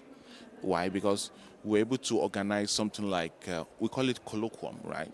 Well, you can call it symposium, you can call it anything, but we call it colloquium. Just like Iret was saying the other time, as she was talking about it, I was just figuring out what we did in line with that. So we call it colloquium, right? So we created 4 groups, okay, and in each group we have to have people that we act roles, okay. So, and I think this is going to be a very good model if we want to do this IUI thing, and the peradventures will be in need of data, and data is not something that you can just get at the snap of a finger, especially when you're talking about the government, you know, the bureaucracy and all of that. So by the time we start, if we start, let's say maybe like 3 weeks, right? Even when we want to start, I think we would have even maybe made request of the kind of data we need from the government, so that by the time the data is coming in, it will fit into our program. I know quite well that, yeah, we may not have so much time to run, you know, the School on Internet Governance as in physical because of resources and so many other things. But in integrating these virtual classes into it as part of the preliminary process, right, I think will help a lot. And even right from the beginning, when you're starting the virtual classes, we would have known that, okay, yeah, whatever we're going to do, if it's going to be the IUI, if it's going to be the IIB, like we call it in Internet Society, that is Impact Assessment Brief, right? We're going to start from the beginning we have figured it out. We have a theme that we're working with. So I think this may work in the case of IUI2. But what I may want us to also deliberate on is if we really want to get a very good result from this, right? So that means we need to get all the stakeholders together, right? So we need to involve the government even right from the beginning. Because for us to get a very good result, the government must be involved. So if you want to contribute, so that's one perspective I want you to, throw into this discussion while I hand over to Olga. Thank you very much. And I think this, when I knew about this blend session, I thought it was the perfect space to think about new ideas to bring to the schools. But I think at the same time that all the schools have been going through all these different concepts like access, multi-stakeholder environment, human rights, cross-cutting things, and environment. In the experience in the South School of Internet Governance is that we could perfectly blend it into, now we have 3 parts in the school. So the school is not 1 week, it's like 6-month program. We have a pre-training that it's online and self-assisted. Perfectly would fit in there some videos and some important information. And thank you for inviting me to the Net Mundial meeting that you presented the indicators there. Thank you for that. I was present there. Henriette was there as well in Brazil, in Sao Paulo. And that could perfectly fit in this self-assisted part of the training that we do through 2 months before the school. Then it's the 5 days hybrid training, and then there is the research with the university. All this program is also supervised by a university in Argentina that we have partnered with. So I think we can work in including it very deeply into the program of the school. We also run the School of Internet Governance in Argentina, which is shorter. It's 3 days program, more focused on the Argentina issues. The relevance of multi-stakeholder, I think that the revision and bringing to our memory the principles of Net Mundial has been, for all of us, very, very important. Organizing a multi-stakeholder environment is not easy. It's much easier to do a multilateral one, where all the governments sit together with their advisors and they talk among them and they do a paper or whatever, which is perfectly important. But really doing a relevant multi-stakeholder space needs a lot of time in bringing the right stakeholders. And for the schools, it's also very interesting to build a group of fellows that it's really multi-stakeholder itself. So for having governmental representatives, as you were rightly mentioning, in Africa and Argentina, we have the same important mission to bring them. And once they get engaged, as Henriette rightly mentioned, they always get engaged in the program because they love the interaction with the fellows from different stakeholders and from experts also from different stakeholders. But it takes time. It takes time to build a group of fellows. It takes time to build the program. So that is part of the work of the schools and the beauty of one of the schools that we organize. And each one has its own particularities and its own focuses. But I think that the match with all the work that UNESCO is doing with the indicators is perfectly good. So, and now Avri especially, she is leading various activities that will focus on and other things that as a dynamic coalition, which is very important for all the schools. So I think it's a perfect moment. So once I knew that we were going to do this blend workshop, I think it's a start of a new initiative that will enhance the content of all our schools. I will stop here and maybe I can add something in a moment. Hi, this is Avri. I jumping in now as I don't see any hands, and while you're figuring out where to go next, I think that some ideas that have been brought up here are great, especially the idea of, as the dynamic coalition itself starts to look at its curriculum, because we had talked about, one of our ongoing activities is to have sort of sample curricula online, and we realized that we need to update them this year or starting this year, is to actually bring this IUI element and how one would do it there into that particular document, which would then give a hand and a starting place to many of the schools that, do look at that sample curriculum when they're starting up. So I think at this point, we've got a bit of time left, Sorry, and I think Avery. it's a good time Sorry, to we go have. on with discussion. But please. Yes, we have a contribution from the room. Good. Sorry. Thank you very much. Sorry, Avery. I am Aziz Hilali from Morocco, and I want, if I may, just give an example from North Africa, which has been since 2018 each year. And when we choose the learners, is from 7 countries of North Africa, and we try to have multi-stakeholder even within the 3 participants from each country. So the last SIG we organized, it was in Mauritania, and we each time we have meeting with the government, with all stakeholders, private sectors and government, to speak about the problem of North Africa, but particularly in Mauritania, because in North Africa we have the Sahara, is the biggest desert in the world.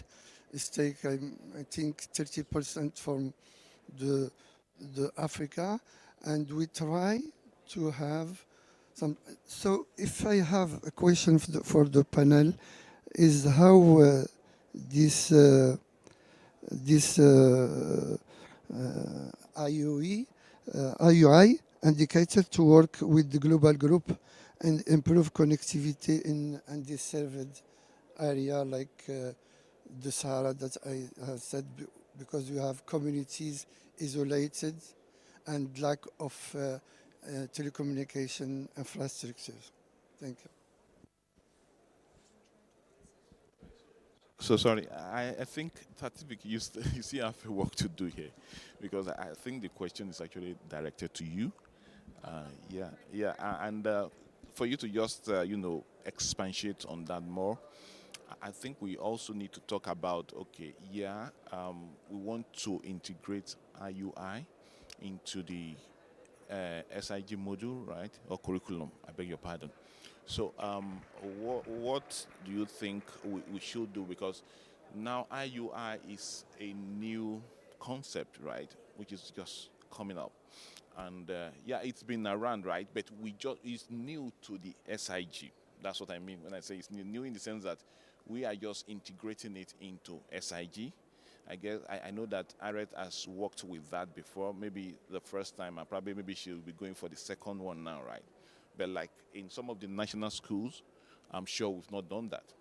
So I'm telling you from Nigerian experience. So, but I'm not thinking, it's time for us to look at how we can integrate that into the national school. Although we have agreed that, right, we should have like a cascaded model, okay, for the national, then going to the region, it should be more encompassing.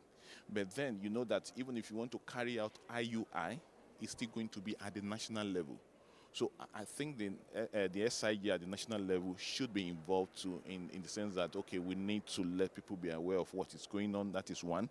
Then if you want to do this assessment, I think I think it was Aaron that mentioned the fact that probably we need to do like a simulation, even in the school, so as to bring people up to speed with how IUI can be conducted. So I think we need to start looking at that. And of course, the issue of, faculty, talking about somebody that's going to facilitate that.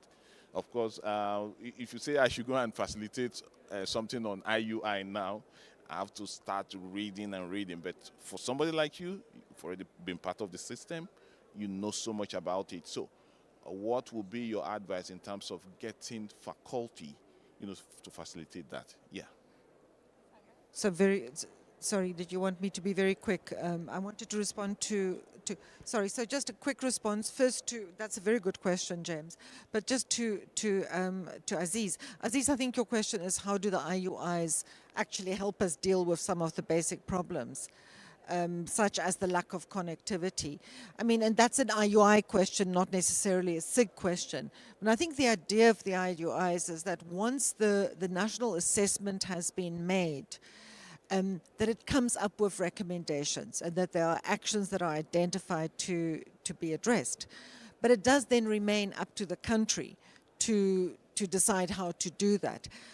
What we feel it does, though, is that because you do the assessment in a collaborative, multi-stakeholder way, that creates a very good basis for which to collaborate on implementing and addressing identified priorities.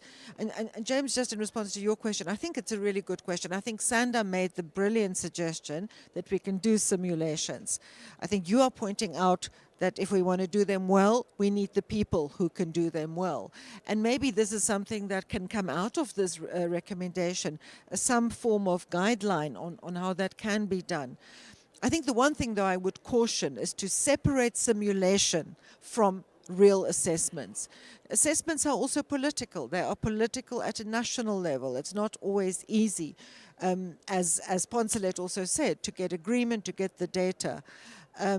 So I think one would have to be fairly cautious that if you are using the IUIs in SIGs, that you're sensitive to that, and that's why maybe having at a national school, deciding how you do it would have to be sensitive and careful, and maybe having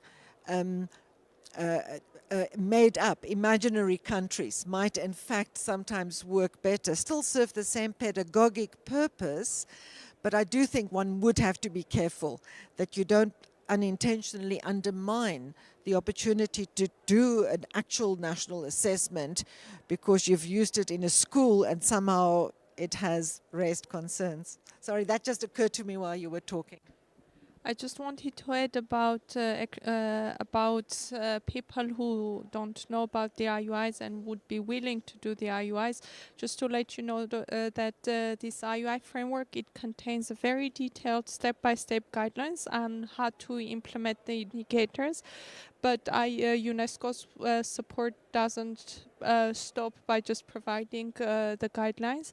UNESCO provides technical support at every step of the assessment. Since this inception, we do build the capacity. We know that it's not something taught at schools, or it's a new idea for many countries. And the way we work, we provide the technical support. We do capacity building for the research team that wants to carry out the assessment. We work with the multi-stakeholder advisory board, and we accompany the research team and the country at every step of the assessment. So this is something that we've been doing, and we will continue to do so. Yes, and in addition to to react on what you said about the national schools, I think, as I mentioned, the multi-stakeholder advisory board is an integral part of the assessment. And in some ways, if a country has not yet engaged or started the assessment, in a way, the AFRISIG as a multi-stakeholder group, if we can call like that, could be the core of the multi-stakeholder advisory board that can then steer and guide the assessment with support from UNESCO. Thanks. This is Avery. If I can jump in for a second. I just want to add a comment that was on the chat, and not everybody's being able to read the chat, but I think fits into this discussion, is And this was from Luis Martinez. Is it time to have specialized IG schools, meaning SIGs on single themes such as human rights or connectivity? And I would add, in the context that you are all talking about in terms of the URI. I think the idea, by the way, of using an imaginary country instead of your actual country is an excellent one, having designed many of these exercises at the time. And there was a question, an answer from Henriette, and then she can follow through on it. I think it is. AfroSig is already doing that. So I'll put my hand down now, but I just wanted to make sure I got the online comments in. Thank you. Thank you. I think Avery this is the perfect starting point to build guidelines for from our coalition to all the schools, and then each school has its own way of organizing the group of fellows, to call the experts, to build a real multi-stakeholder program. So with these guidelines, perhaps not that as an assessment, that could be a little bit more into the particularities of each region country, but to build from the dynamic coalition a group of guidelines that so we can use the indicators within blended into the program. And responding to my dear friend Luis Miguel, in our school every year we have a special point of focus on the program. It's cybersecurity or development goals, or every year we find a focus, which is not the only thing that it's included in the program, but there is a special emphasis, and it changes every year depending. Last year was artificial intelligence and cybersecurity. It depends on what is happening in the internet environment.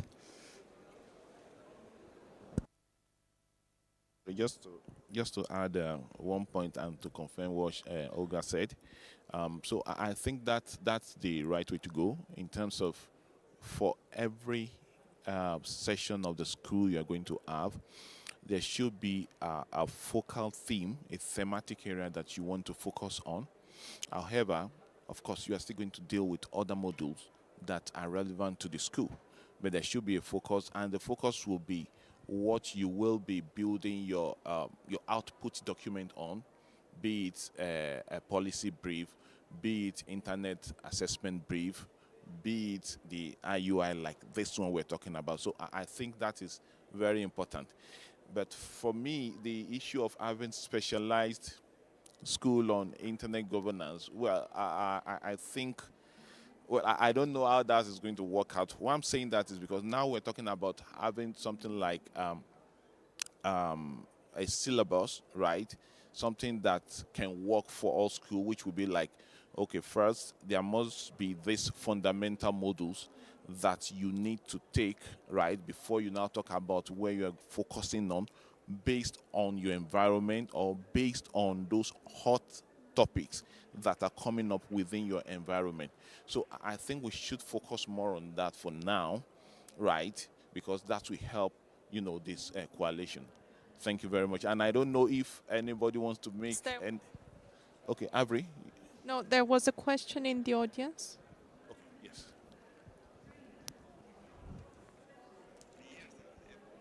Good afternoon. My name is Dr. Jose Fisa Khadudban from Chad. I coordinate the Chad Youth IGF. In terms of collaboration and multi-stakeholder engagement in these processes, I think CSO play a very important role, in creating awareness, etc. So I think it's quite important to empower, civil society organizations to be able to address these issues together and contribute in the process. So how does the SIG can enable us to have a program that will bring together all the SIGs, and in countries that we have even not yet conducting national assessment of internet development, to have a framework or let's say formal guidelines to work on together in collaboration. Thank you. All right, if I may just make a comment on that before, maybe if you want to make a comment on that too. Yeah, let me use our model as an example. So in Nigeria, we have the NIGF, that is Nigeria Internet Governance Forum, multi-stakeholder advisory group. That group consists of the civil society, of course, ably represented by Internet Society. By the way, I'm the president of ISOC in Nigeria. So ISOC is a primary member of the NIGF MAG in Nigeria. However, we have other members too, right? We have the government agencies, the relevant, sorry, let me put that word, relevant government agencies that are members of the same MAG I'm talking about. And I will just go straight. We have the NITDA, that is National Information Technology Development Agency, because of its role within the IG space. We have the Nigerian Communications Commission as a member of the NIGF MAG, okay? Then we have the NIRA, that is the Nigeria Internet Registration Association. It's also a member. Then we have other members too. The academia, yes. The academias too are nominated into the NIGF MAG. So if we want to have even the school, what we normally do is we have to collaborate with the NIGF MAG. We carry them along. As a matter of fact, anytime the year is going to start in a matter of weeks now. So the process starts all over again. So when we start the process, we have meetings. As we are having the meeting towards the NIGF, the NSIG, that is Nigerian School on Internet Governance, do give reports at every NIGF meeting to show that, okay, this is where we are, this is what we are doing, and this is where we want you to come in. So it's more like a collaborative effort. We work together. So that multi-stakeholderism has been established. So we already have a structure that we are working with. So it's just that, okay, yeah, ISOC is the convener of the school. So we work with all these guys. And in fact, when we want to make a call for application too, we do let them know that we want, fellows that are going to participate in the school, that is the cohort for that year, to be from all those places too. In addition to that, of course, we make it like, okay, let everybody participate. I mean, it's thrown open.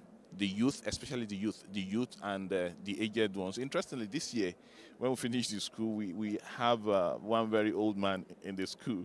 And they were like, okay, well, yeah, of course, I want to know what is going on within the IG space. Thank you very much. I rest my case.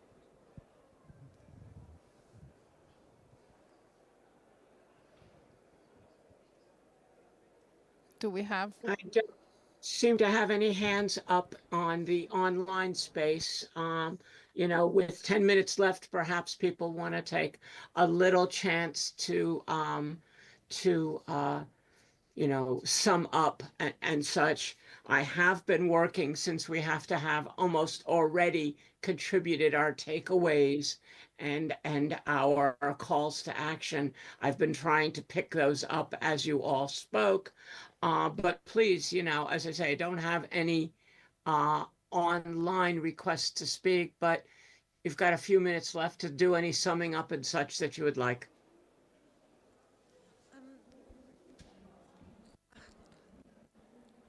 Thank you very much, Avri. I don't have much. I think just in terms of, the comment from Chad, I think we should discuss that. I think, you are raising good suggestions, which also I think we can use the dynamic coalition to have those kinds of discussions. And I think these are fantastic ideas. It just also makes me realize that, and this is my takeaway, is that I think most schools are operating on a fairly shoestring budget. The Dynamic Coalition is operating on a small budget, and thanks very much. I see the ISOC Foundation in the room. They are supporting us. Thanks to Sandra and Rainer for making that possible, and to Avri for doing that work. And I think if we do have more capacity as a community of SIGs, that will also make it easier for us to partner with other initiatives like the IUI one. And I don't think it will happen overnight, But I do think there's a need and a demand and a will to do that. And I hope that we can grow in how we share these ideas and take on these kind of partnerships. So just thanks to everyone, to UNESCO, to AVRI, to the SIGs and the IUIs and everyone for coming to this session.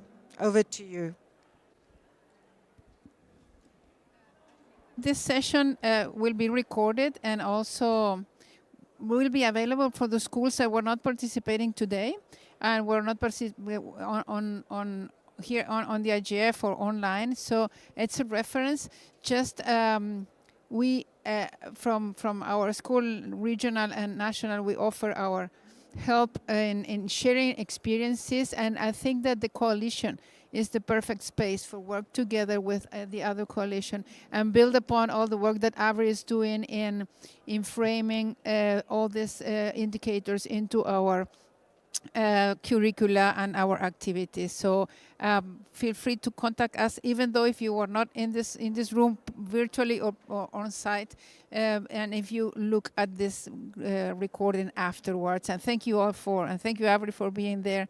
What time is it there, Avery? Is it very early for you now? Oh, it's morning, you know, it's 6:30 in the morning. It's nothing compared to the 1 o'clock in the morning session I did earlier. So, okay. So very much, I totally believe in living as flexible a schedule as I can and moving my schedule around to suit the place I am online participating in. I really appreciate, you know, all the contributions and the talk that came in. I appreciate having received the points that I'm now trying to edit into the report. We'll be going out with a report on this. I'll be consulting you all. And thank you very much. And especially as this was the last of the regular sessions, or in the last of the regular session slots before the end, I understand how you're all eager to get yourself to the final sessions, the closing sessions. And thank you so much. And thanks for helping me do this from an online perspective. So I'll pass it back to see people on stage to end it, to close it. But thank you very much.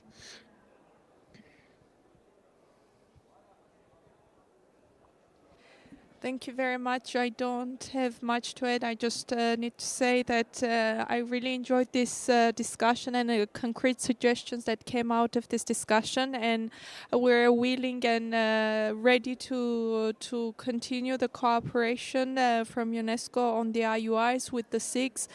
Thank you so much, Avri, for coordinating and organizing this session. Thank you to Andiet, Arjunzul Online, and Olga, James, and the contributions from the audience. Thank you so much, and I look forward to working with many of you. Thank you. All right, so on behalf of the SIG Coalition 2, we want to thank you, Tatibik, for a good job well done. We appreciate this, and I hope this is just going to be the beginning of the collaboration. So we're just starting, and we want it to continue. So please be available anytime we call, and of course, I'm sure any moment from now, you'll be receiving calls from even the national schools, especially with respect to the IUI. All right. Ladies and gentlemen, I think we have come to the end of this session, and I think we should give ourselves a round of applause. Thank you. Photo session. Can we make a picture? Avri, don't go away. We take a picture. Yes, one picture more. Yes, the last one. Yes, yes. Go, go, go. ¿Sacas una foto?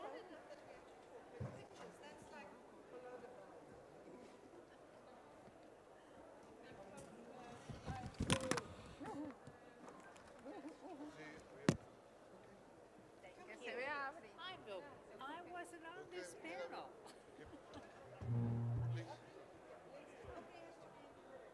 I'm not in the photograph. No, no, no.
بأشر عليه طيب؟ من جنب طيب؟ اي عادي على ورا. شوي اصبعك مو باين. اوكي. خلاص؟ شوفي صورت ثنتين. خليني على ورا أكثر ولا واقفة؟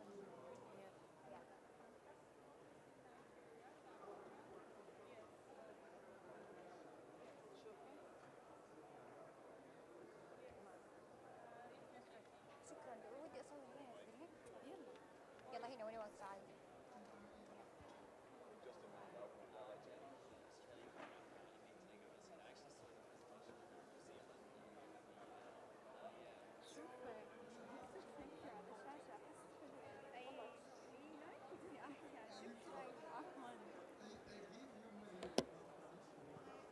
Thank you. Have a nice day.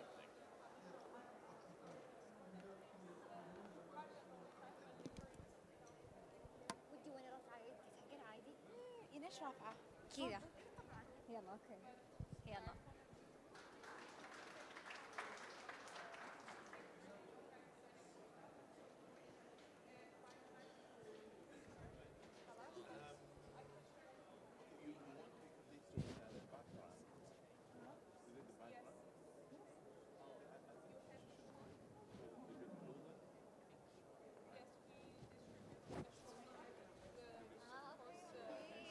يبيني مع كذا.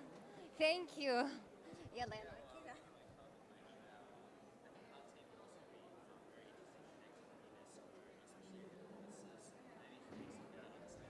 How the IE1 is going to tie into the WSIS Pulse 20 process.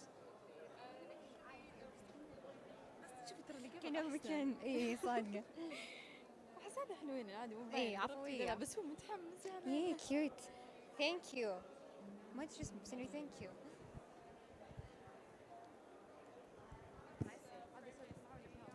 لا عادي بالعكس لطيفين مرة.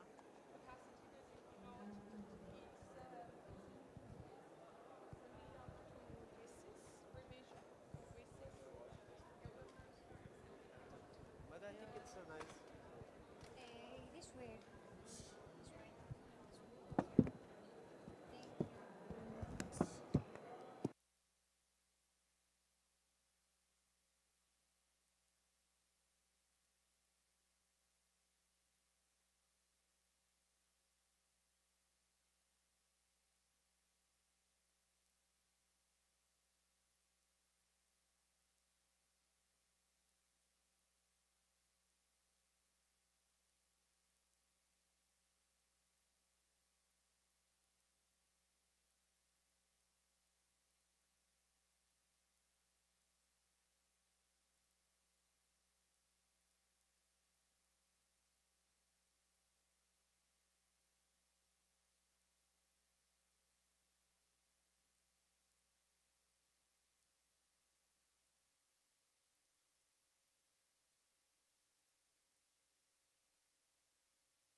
which is a big challenge for governments in terms of capacity building, development, deployment, management, and issues of governance and oversight. So with those two questions, I think we can go back on site. So back to you, Jennifer. Thank you very much, Pedro. As you can see, there is so many good inputs and we have so little time together. I go back to the floor now. I see there still is a line. If you could please keep your intervention within a minute, that would be very much appreciated. Next speaker, please. Hello, thank you, Geneva. This is Andrew Molivray, representing the Regulator's Office in Vanuatu and also Chair of Pacific IGF. The Regulator's Office has been supporting Pacific IGF over the last years. That started in 2011, and I want to acknowledge my Pacific colleagues who have started this initiative in the Pacific back then. Today, the Pacific IGF Secretariat is with the Pacific Island chapter of the Internet Society. This year, Pacific IGF was held in Wellington, and our theme was strengthening digital governance, resilience